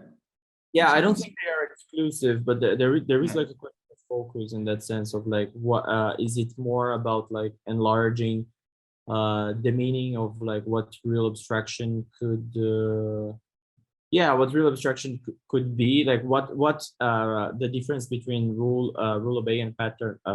I always yeah, a pattern governed and rule norm obeying or rule. What was it? Yeah, there's a bunch of different formulations, but yeah, pattern and norm. This is the basic. If the difference would something that would be able to like sort of like enlarge the concept of real abstraction, so take it to other realms and not confine it only to like the particular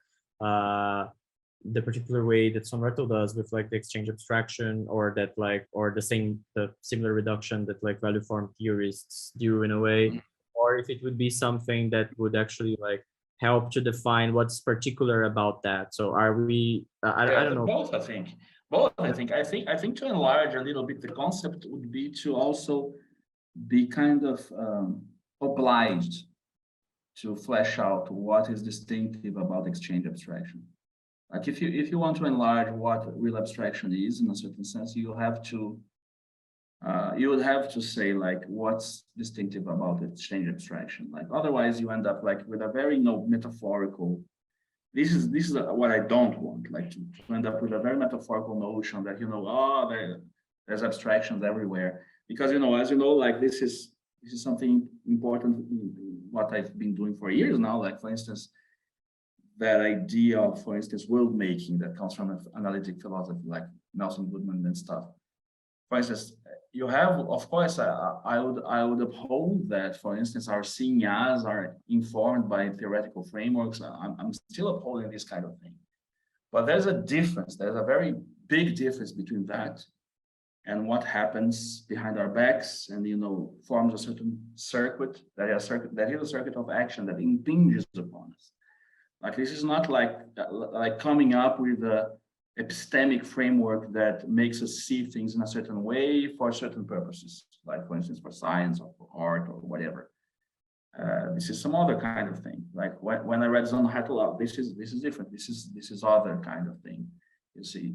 So and immediately kind of I was struck by the similarity with pattern governed behavior. So yeah, the problem is I am kind of navigating between these two that you're asking me. Like I'm kind of negotiating still between the types of abstraction, the fleshing out of the different types of real abstraction. Even not, some of them are not real abstractions, some of them are linguistic abstractions, or some of them are practical abstractions or physical abstractions, like when within the operational scheme, like the negating while configuring aspect of it, for instance, the ball game. Not sure if that is a real abstraction in the Zonderhattelian sense, because the real abstraction is it's purely social, for instance. So this is kind of, there you have like this sketch of a certain form of difference. There are things that happen because, you know, you are in a physical world, and there are kind of abstractions operated by the way you behave as a physical thing, and there are abstractions that are purely social in a certain sense. So this is kind of right there you have like a kind of difference. But then there's a further difference. This purely social abstraction is not necessarily a norm, and this is where I think Justin Evans and the other guy McNulty gets it wrong. Like, yeah, McNulty, they get it wrong. I think they think that everything's a norm. Like I don't think we're not. I don't sign for this, you know, in a certain sense. Like, so I think there's a very, very, very important difference there. So I think maybe the two projects are the same for me. Like to understand abstraction, because there is a kind of there is a purport of the idea of abstraction influences the idea of a form of life that is constituted by ways of going on, for instance, rules and language games, you have it. But there is also a different kind of a social form that comes from a pattern that is not, you know, situated within this cultural kind of form of life. So I think the project of actually, you know, generalizing a certain form, a certain idea of real abstraction or abstraction. This was my little debate with John. Like, will I call this a generalization of real abstraction or a generalization of abstraction? This is a very, very little difference, but maybe that will make a lot of difference or not. I'm not sure yet. But I was thinking of it like a generalization of abstraction, of different social abstraction, not necessarily the real abstraction. I was reserving yet real abstraction for exchange abstraction because there's a, you know, tradition for that, and I want to debate with that tradition. So I was reserving real abstraction for exchange abstraction and talking about different social abstractions.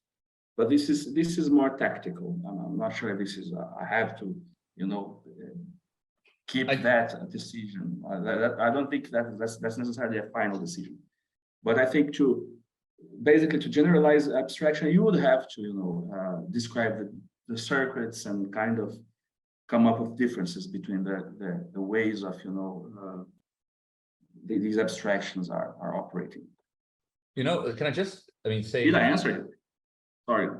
Oh yeah, definitely. Let me just make a final comment before Gabriel jumps in. I'm interested in that question because of that there is one thing that stuck with me, like from the reading we did of Toscano's text and also Matteo's presentation, which is the fact that like which is when he actually uses as one of the examples of real abstraction, he goes back to religion, and I think it's a very fertile thing to be thought in terms of real abstraction.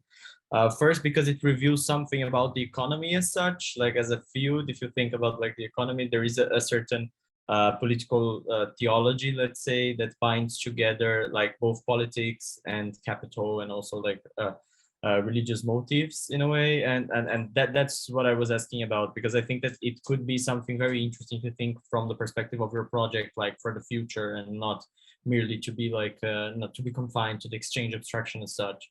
But yeah, that was my main thing. Thank you. It got clearer. Go ahead, Gabriel. Yeah, I just wanted to say something which I think I've been leading to this because of my conversations with Dennis and more recently with John about state, because there's, I mean, I was like deeply in love with Soreto. Okay, just if there were photos of him, I could have posters, I would have, because I think the idea of real abstraction is really like this amazing kind of insight that really makes you think and takes Marxism in new ways. But I remember like a couple of months ago, Dennis and I were trying to solve that problem that made us go back and call meetings. Like there's a problem with our theory of use and exchange and blah, blah, blah, blah, blah. At some point, I remember we had this discussion where we realized something that I find very, I mean, a consequence of what we are doing currently in STP is that exchange is not a capital, it's not a concept of mode C.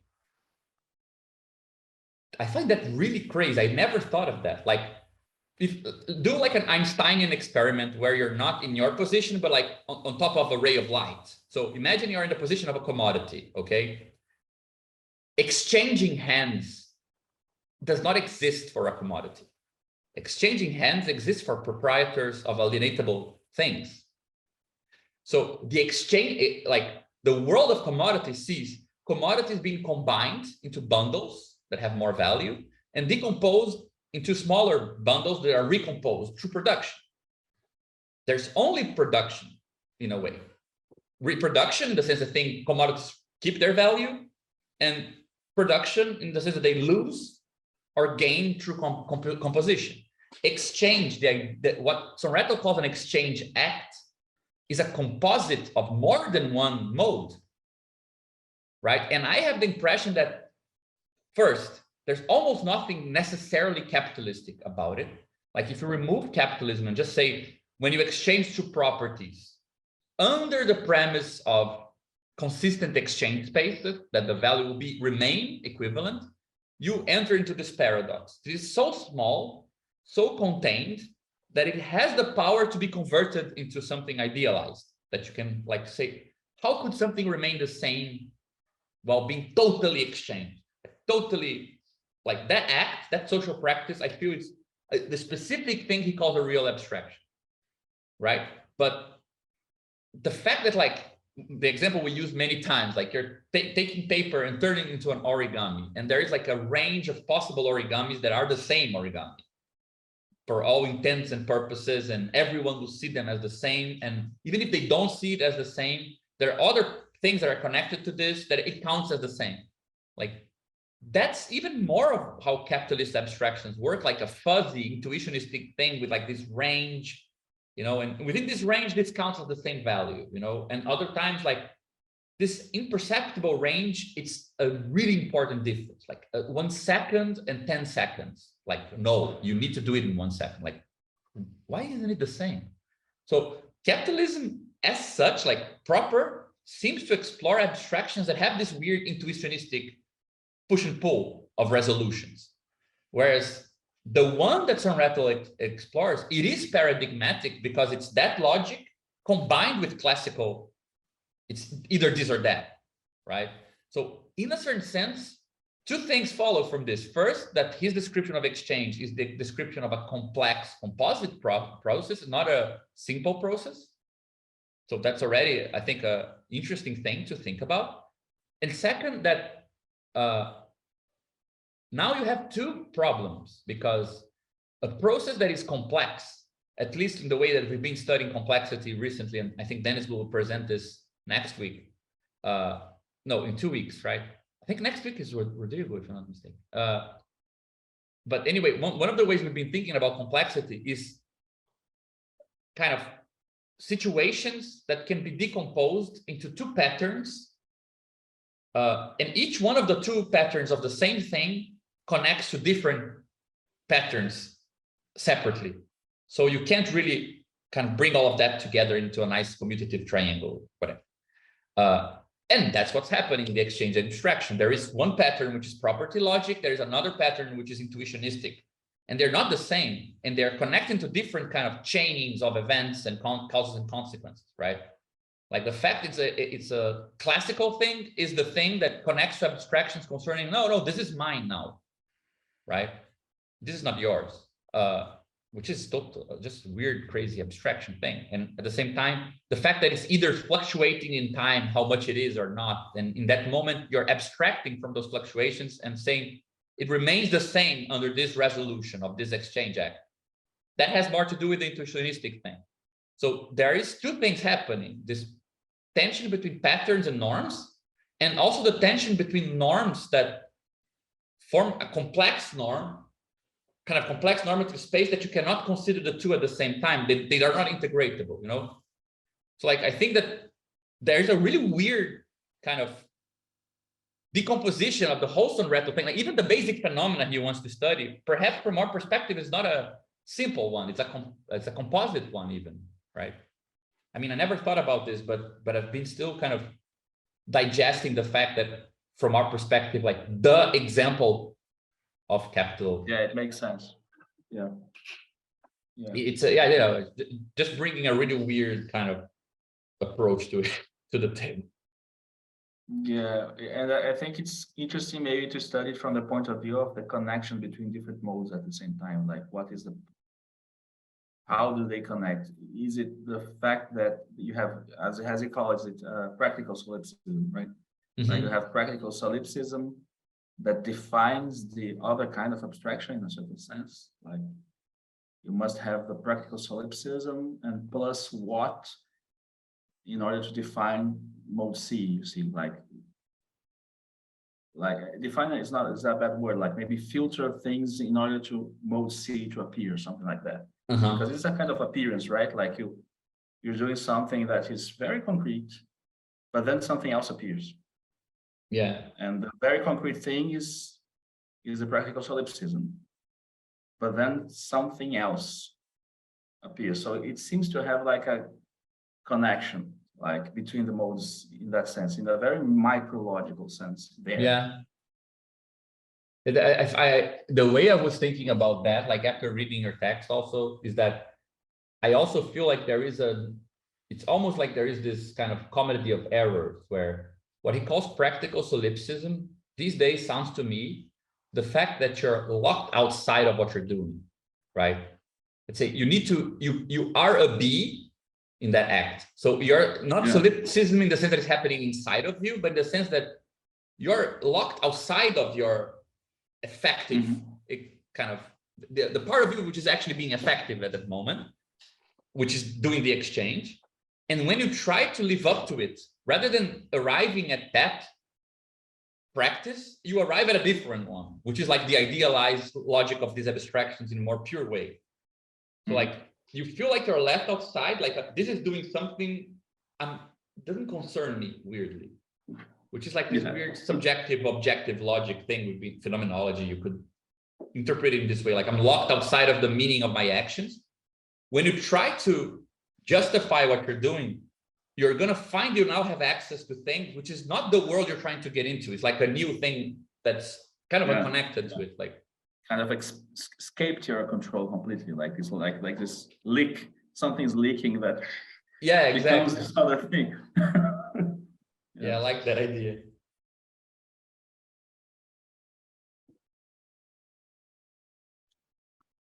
Yeah, I wanted to bring it a little bit back to the communist hypothesis, since we've been discussing real abstraction, and I think I've just realized there's a way to connect things, at least in my mind, which is that if we take individuals and organizations as each having their own Umwelts, right, like their own life world, we can kind of translate what we've been discussing with types as basically what an Umwelt is, right? What is sensible and interactionable for an individual, and the same for organizations. Everything has its own kind of environment. And on the one hand, the question of the what is the function of theoretical reasoning, which is one of the questions in this presentation. I think it's to try to bind different Umwelts together along some kind of formal scheme, right? And it's not a matter of whether we should do it or not, like whether it's practical. But it's just something that happens, I think, when you have when you try to put these different movements together, or when they start to interact, which is inevitable, right? When anarchists interact with communists or Trotskyists with Maoists or whatever, that interaction is going to produce, it's going to activate theoretical reasoning. So it's almost like a inevitable thing, but that's kind of a side point. I think my main point is that the dual idea to real abstraction, or the idea that goes along with it, is surrogate reasoning, right? The same way that real abstraction, like Gabriel was just saying, is something like outside of you that's happening that you don't have immediate access to, but there is a way to interact with it, right? The way to interact with it is through these organs that have some sensitivity to whatever mode or whatever type of real abstraction is occurring there. So I don't know. I feel like that kind of brings us closer to the communist hypothesis, because it's not so much about creating something later, or saying that the proof of the communist hypothesis is in some kind of practical activity too. Yeah, the proof is not in the pudding of the future, but rather it's this identifying the forms of surrogate reasoning that are happening right now. Can I just before John goes in, just so Karan comments on this, like, do you think that it makes sense to, like, for example, surrogate reasoning, they usually take like calculators as an example. There's clearly a norm for how you operate the calculator, but you're operating something which is not itself, it's just like a physical system, right? Or even if it's not a physical system, it is not definitely like itself normatively built. So it is kind of a theory, like it could probably be translated as a kind of more productive circuit between norms, patterns, back to norms, right? Yeah, this is what, I mean, the last section of the text is trying to do exactly. Like, it's not for anything that it goes on to, talking about real abstraction and then trying to disambiguate the circuits of real abstraction from the point of view of a cognitive agent, talk about the concrete in thought, like the way you rebuild social world in theoretical terms, and then try to go back to concretizing this, rebuilding in a certain sense. So by the end, like, you have like this idea that you can calibrate your perceptions in order to see the abstractions you come up with in order to understand the world. And at the same time, this is not enough. Like in the section 8 on the concreteness of abstraction is the point when I quote the STP and try to weave into it the idea that these abstractions may compose certain forms of sociality that have a specific form of sensitivity. So it seems to be like very close to what you're saying, very close, like the path that the paper is already falling onto. Yeah. So yeah, I agree with that.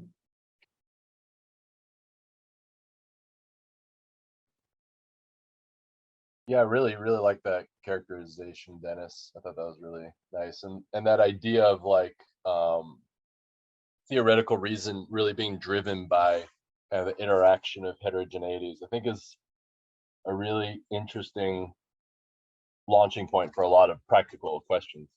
So I had a theoretical kind of technical thing, largely in response, or more of a question, I guess, from your first comment, Dennis, and then a practical thing around the paper. So the technical question is, you said you brought the difference between propositions and more general types that include statements that don't yet kind of like have a truth value. But I'm wondering if you think this might be an interesting place to kind of talk about kind of the stepping back resolution, because my understanding of like something like domain theory is it actually attempts to create a type theory of these different levels of information around like whether or not something has yet completely become a proposition.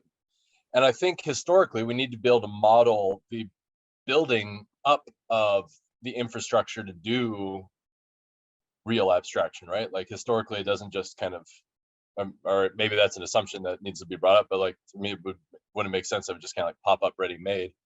But maybe we can like that part of our type theory is attempting to account for the building up of these levels of like informationally complete systems. So I'm wondering if that's a direction we can go with in type theory. And then the other question is more where, like, how do we want to go with the paper based upon this conversation right now? Like, what are some of the things we want to take away? We're at 2.5 hours and we do like, you know, have a deadline. So I'm kind of, maybe we don't like, yeah. So I'm curious because, well, for obvious reasons, so I'll just stop there.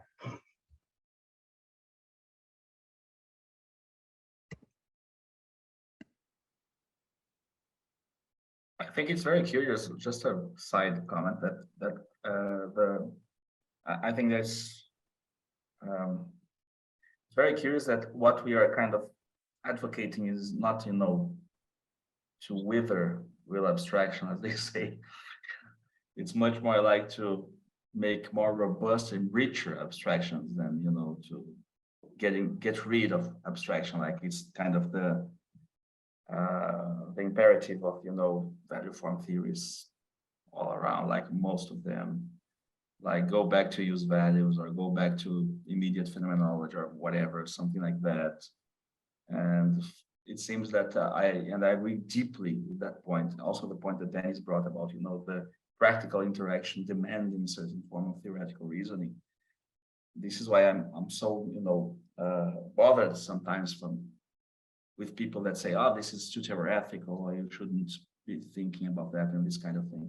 But yeah, this is very interesting to think about. Like it's a completely different direction, I think.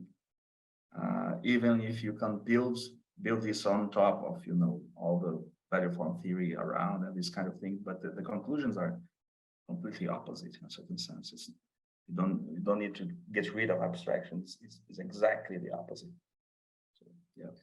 You know, no, I think that this is crucial, but what I first think is that it's interesting that Sonretto wasn't really for doing away with real abstraction. So there's first thing is that the guy. Yeah, I'm just commenting upon the historical tendency that comes from him. Yeah, which is curious, right? And the second thing, which is I think that what we're talking about now, in my opinion, it could give rise to what I think is a slightly more robust version of a motto that I think is trying to already go in this direction. But I always find that there's something that's not yet there, like in the formulation of collective management of alienation.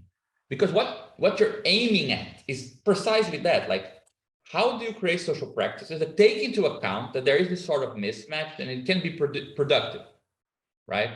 That's what I think you're aiming at. But what we mean by alienation in these types of kind of in this formulation, I think it's a very particular way in which you experience this tension, which is like almost the tension defined from the cognitive point of view. Like I experience as if I'm the object of this interaction, but I'm want to say that in some moment this will be useful, right? Like there's something about this way of formulating it which I feel doesn't require you to have like a particular phenomenology of how this appears to you or how this is experienced, or you know, it always is this direction. Like it doesn't have a specific aesthetic to it even, right? But it seems to go in the same direction. Like it seems like a particular way of modeling, like or combining modes A, B, and C in most social formations, but not all. Like for example, a lot of weird, complex social patterns produced by society were interpreted as like gods doing things. That's I mean, why isn't that an interesting way under certain conditions to reincorporate, you know, like learn how to speak about these things and then answer back to them. So don't do this because that will happen. Well, it's true. it is kind of true. Like if everyone goes to the sacred place all at once, it will just get fucking crowded and possibly will, you know, step on each other. So that God wants you to do like in a nice little queue, it's actually a really good social practice, you know, that is accounting for its collateral effect. So it's not the management of alienation, but it's already there, you know. So I have the impression that there is then a slightly larger history of these things. And you can actually look at the way that happens in capitalism, where what we call it, that's why people don't say the invisible head of the market, like it's a thinking. It's an invisible hand, because it's like just complex, weird patterns, just messing things like a kid with the hand on the table. So you can actually describe this as a very poor way of integrating these things, right? So I do think that it ultimately looks like something that goes in the direction of collective management of alienation as a kind of accelerationist project, but I find it much less committed to the very narrow kind of aesthetic and historical, which is very, very kind of bad history that they have of the process that they're then in the vanguard of, you know? I would map the difference in my presentation. Like I think acceleration is misprogrammatist actually. Like so, and that's the difference between coming up with a program and coming up with a vocabulary. I think we're coming up with a vocabulary, so it's not really a program. So we have to accept that theoretical reason is important, and it's always embedded in every form of practice in a certain way. So in a certain sense, we're not, you know, I don't want to, speak ill of people like we're not anarchists, but sometimes anarchists are so kind of, you know, prone to the immediacy that they think that thinking is not involved in a certain ways. So but we're not programmatists either. So I think this is the kind of fine distinction that some people discussing. For instance, your book with Paraná, they don't get. Yeah, I don't think it's like the common way of approaching this. Like this distinction between plan and vocabulary, I think it's really good, because like plans won't get you to a new vocabulary because they need to be formulated in the way we already know how to. But a vocabulary might also help you learn about plans that are already in place that you wouldn't recognize otherwise. So a vocabulary may even further an idea, while a plan may further an ideal. Using an old distinction. I think so. Yeah, but I mean, even like in the even cheapest way, like, oh, you want plans? Like, dude, everyone, like, I've never seen so many fucking books about what could be done about the future. Like, but we can't even see them as plans, because we already are committed with what plans look like, you know. Like there's so many people doing so many things. Like, wouldn't it, if you really care for plans and for programs, wouldn't you prefer to adopt a grammar that suddenly you feel like you are confronted with a bunch of plans, you know? And the problem is, how do you connect them all, right? I feel like the ideal militant in the utopian socialism was the moral militant. You would denounce things and point to a place, like, follow me, we're going there, right? Kind of prophecy, like Fourier waiting for somebody to just follow him to the phalansteries. And scientific socialism was the militant, all about like gaining time or accelerating things, or so it's the decisionist, the guy who knows how to use time, you know? And I feel like the militant in this scalar idea is more like connectionist first. Like, before you, like, why would you propose something when there are like 100 propositions? Like, why is that where you would start from? You know, again, this idea that relations between relations precede relations, which for me is like my one-liner about category theory these days. Like, that's why it's not an ontology of relations. It's because an ontology of relations between relations first, and then you get to know what a relation is after, which I mean, just really rocked my world thinking in these terms. I think that like a communist vocabulary in this picture is connectionist first. Like, should I really start from the idea that things are not happening? Like, probably it's better, more prudent to start from the idea that they are happening. and then ask if I'm not seeing them, then it's a problem of how to connect these things.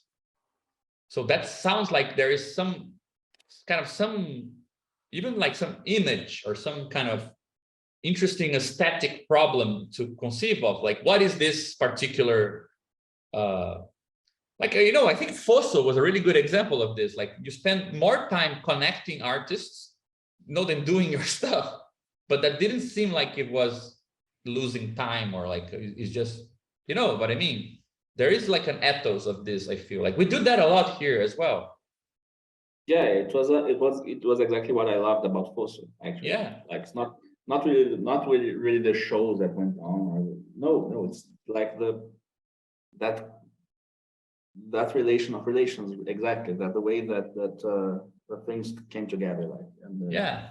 So I feel like the this is identity of it also. Yeah, exactly. And also, I mean, I always remember this, like you were looking at this intellectual person giving a lecture, then like 2 noise concerts and a weird art exhibition. Nobody knew each other. They didn't know what they were doing, but they suddenly were in the same place, right? So I feel like this is also very similar to like the kind of ethos behind the, you know, the monster diagram or bringing people together in the atlas. So there is also something slightly different when you also say this, like, does your theory save time? Does your theory help us decide in the nick of time? Like,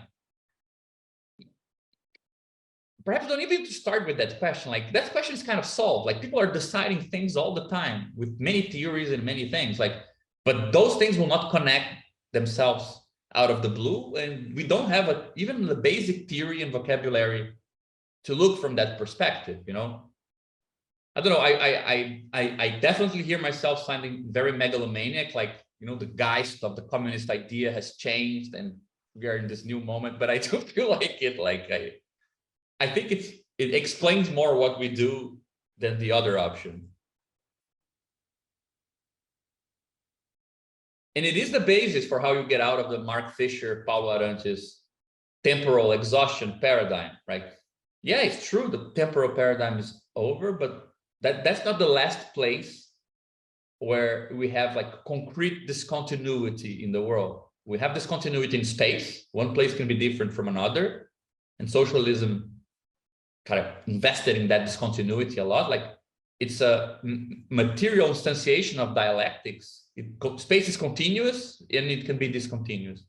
Time is continuous and it can be discontinuous. You can have like ages or social formations, but you still get from one to the other. But scales can also be continuous and discontinuous, right? The passage from local to the global. So there's still a place to invest that is not exhausted. So suck on that, Mark Fisher. I think John wanted to know the practical thing, like, yeah, I made some comments. I'm not sure if everybody read them and read what John wrote. I also wrote a few paragraphs complementing what he wrote. So yeah, maybe we should just wait for everybody to read it, maybe tomorrow, and comment on it. I'm not sure how to proceed about that. I know, I mean, I read John's section and wrote back to him before you wrote your comments. So I'm going to read them. I haven't seen them yet. One thing that I'm not sure if now is the time to discuss it, but I was a bit insecure about, which is I felt like we had an idea in the last meeting where John would kind of propose a rewrite of section 3 and 4, so that we would leave Jameson out and move from the whole standpoint, communist standpoint stuff directly to the diagram, right?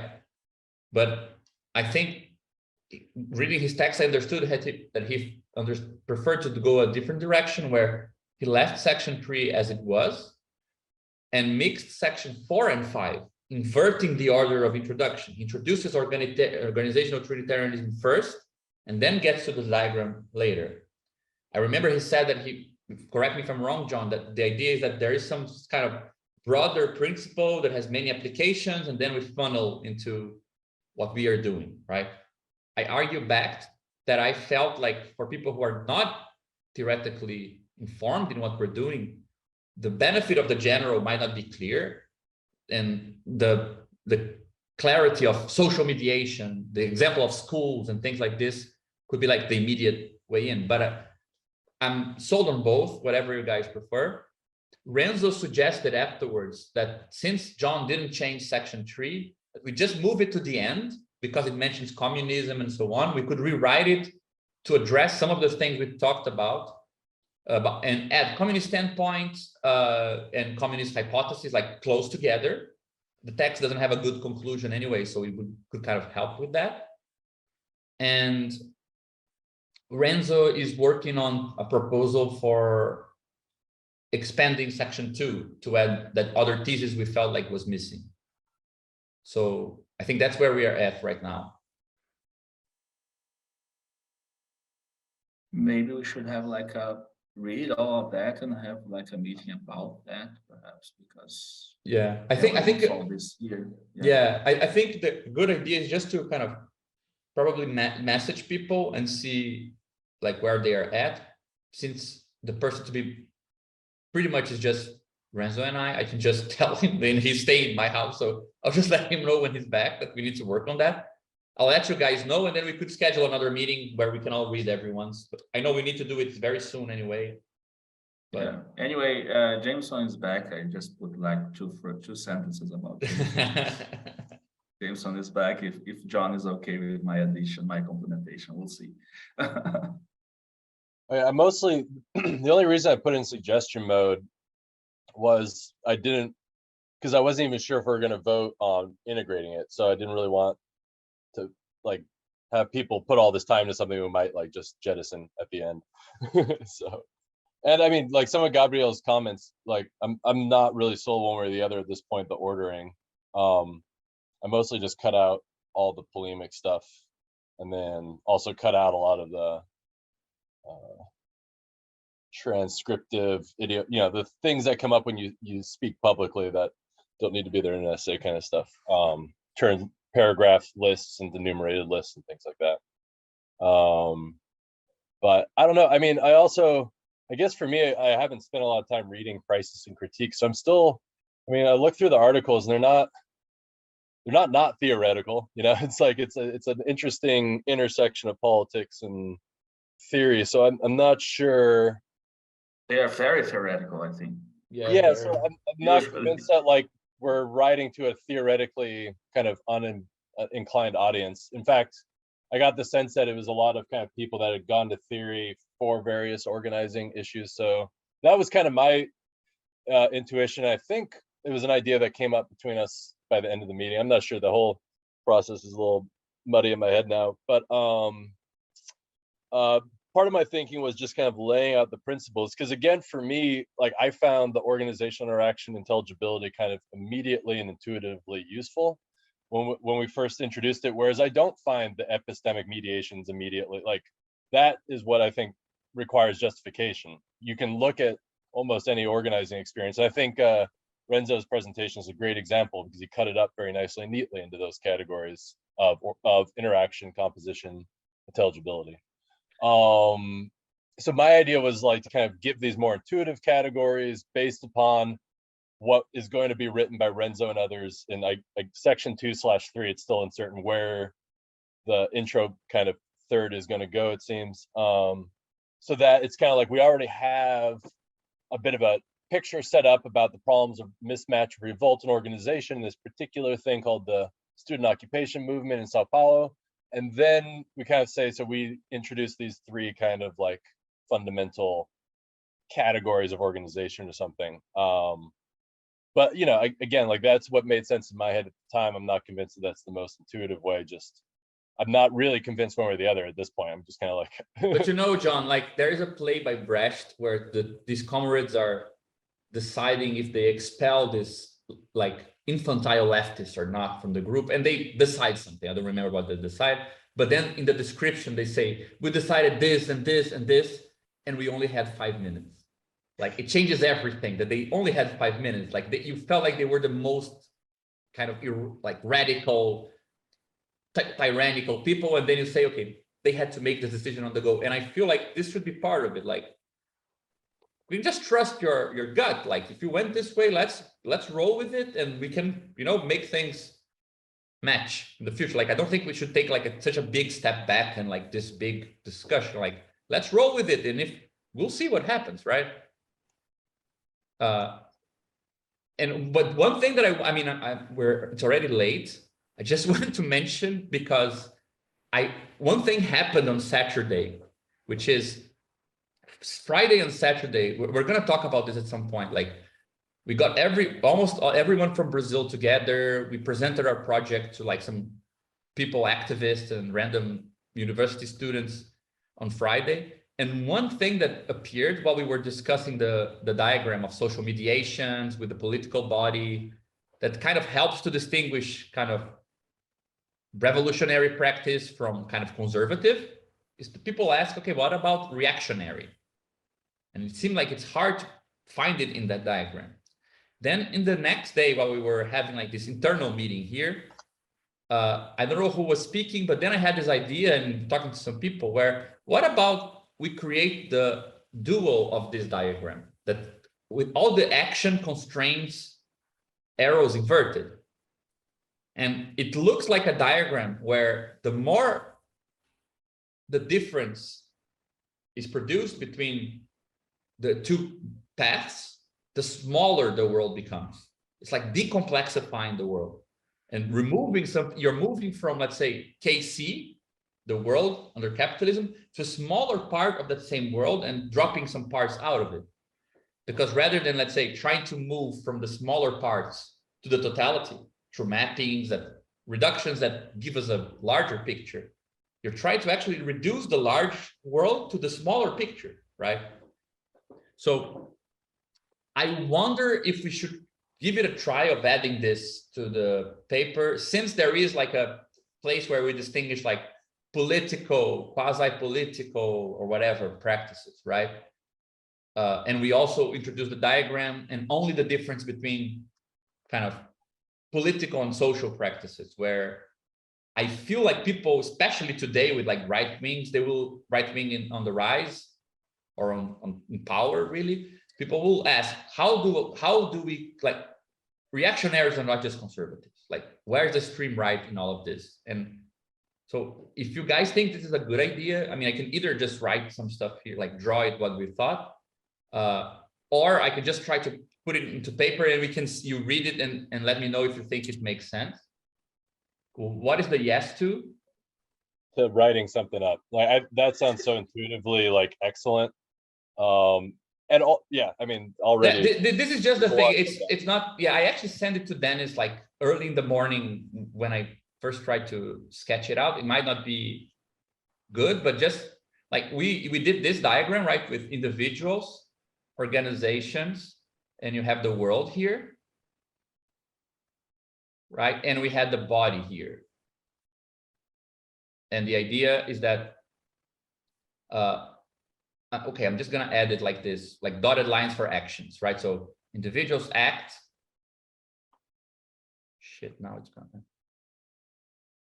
this way, and they're constrained in this way. They act. Oh fucking hell! Now it's, yeah, this way, and are constrained in this way, right? Same. The organizations act here. Why isn't this working? Okay, and constrained here. And at the same time, organizations actually make up the body, but are constrained by whatever connections in the body exist, right? Then we had the arrows that went from body to individual. But in other meetings, we actually had this idea that this shouldn't be the case. There should be a different individual form here, which I think is what Caron is working when he talks about new forms of life. Like, it's not the same, it's not even the same agent when you have like a different social world in the making, right? So this new thing, this guy is acting here.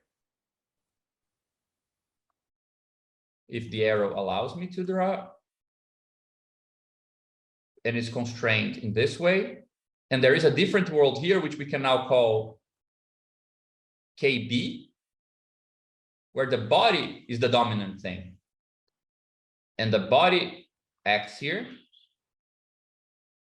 but it's also constrained by this, which is KB is also constrained by KC because we need to arrive at it from KC, but we're also changing it like this. And we have those arrows here, right? These are the obvious ones. If my pad allows me to.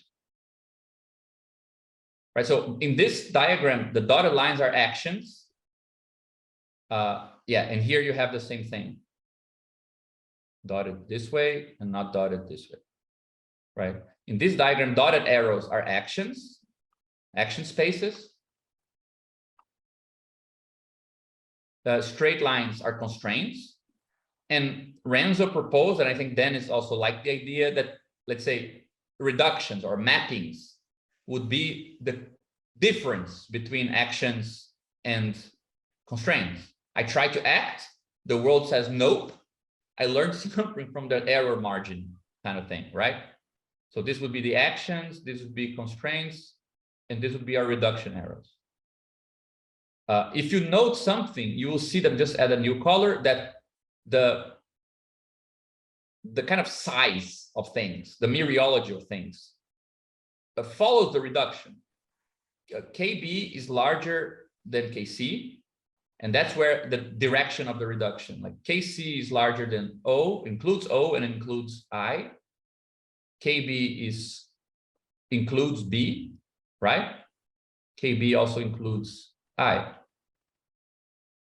And so on. So in this diagram, with these arrows in this direction, reductions are bringing information about the whole to the parts.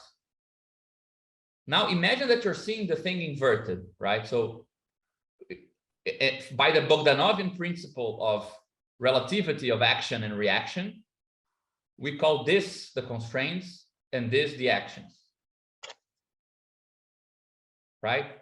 So in this case here, look at B, what KB is now, Renzo proposed that let's call this,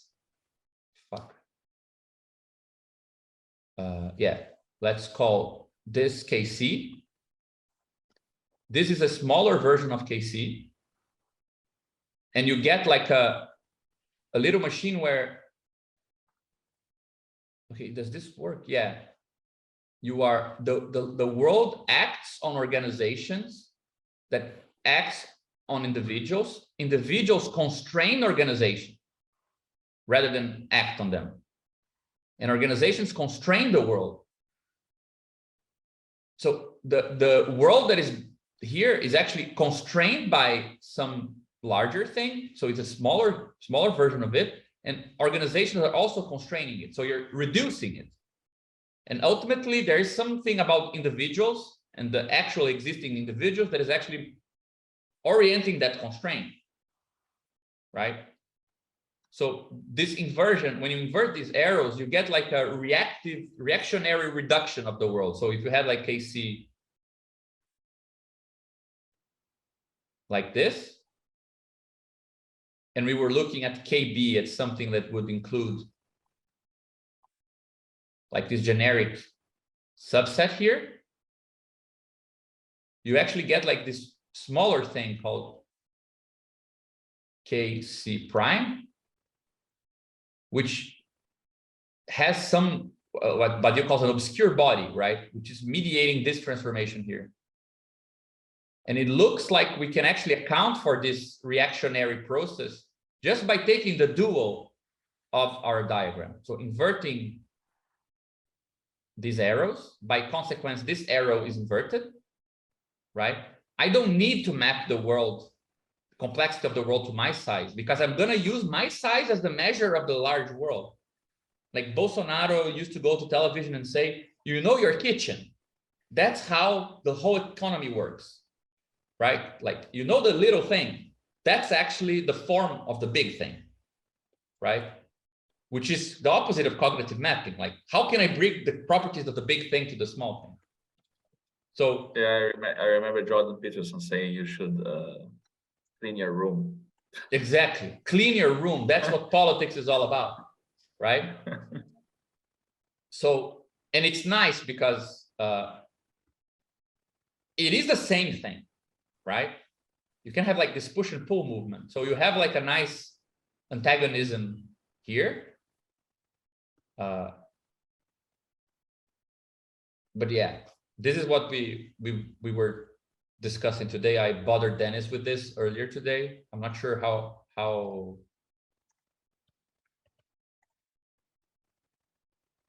Yeah, I mean, I think we should definitely include this. I think calling it the co-org, whatever the opposite, is not exactly what it is, but yeah. it's I mean, it's derived from it somehow. Isn't it the org op? Yeah, the problem with org op is it's exactly the same. Like org op should be like in some sense a trivial. It should have the same information as org, but I feel like this is something else. It's like I really just wanted a reason to make a joke with psyop, where it's actually written, psyop. it's written like this. Yeah, that would be perfect. Yeah, but what do you? Why is it not just a code diagram? Because we are keeping the same objects, right? Switching the arrows. So Yeah, maybe it is. Are all the arrows flipped? well, yeah, that's a good point, because I was wondering where reduction falls in this. Yeah, that's what I was confused by too. Yeah, if some arrows remain the same direction. No, I don't then think it's not any really arrows the remain the problem. same. Oh, okay, so all arrows flipped. So we're reducing individuals to organizations and like how would those mappings? I mean, there's an intuitive sense where that kind of makes sense, since the right wing tends to look at like the individual as like a metaphor for just about everything. But is that how mappings actually end up working for the right? Yeah, I don't think it's about just like seeing everything as individuals in a, I'm sorry, this I just drew too much onto this, but I mean, you can have like actual social practices that are abstracting away from things that don't fit some local criteria, right? The reason why I mentioned the reduction thing is just that I feel like there is a mereological thing here, which is the fact that we know when we talk about K, we're talking about something made up of organizations, which is made up of the smallest organizations, which are calling individuals, right? So there is a mereology of this. This is not at stake when the arrows are flipped, right? K doesn't become suddenly smaller than I in terms of cardinality, right? So there is, let's say, this being aspect, like this problem at the level of the multiples themselves. There is this mereology. It doesn't matter if you want it or not, right?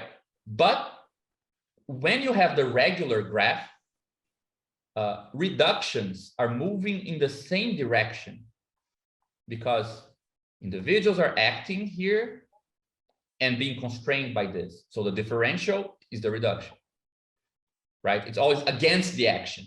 It's in the backward path of the action, right? Organizations act on the world and they get information, which is the direction of the reduction. When you get to right wing, which is the inverse, right? What's going up is a constraint, and what's coming down is an action. The reduction is going now in the opposite direction. So it's inverted with the mereology.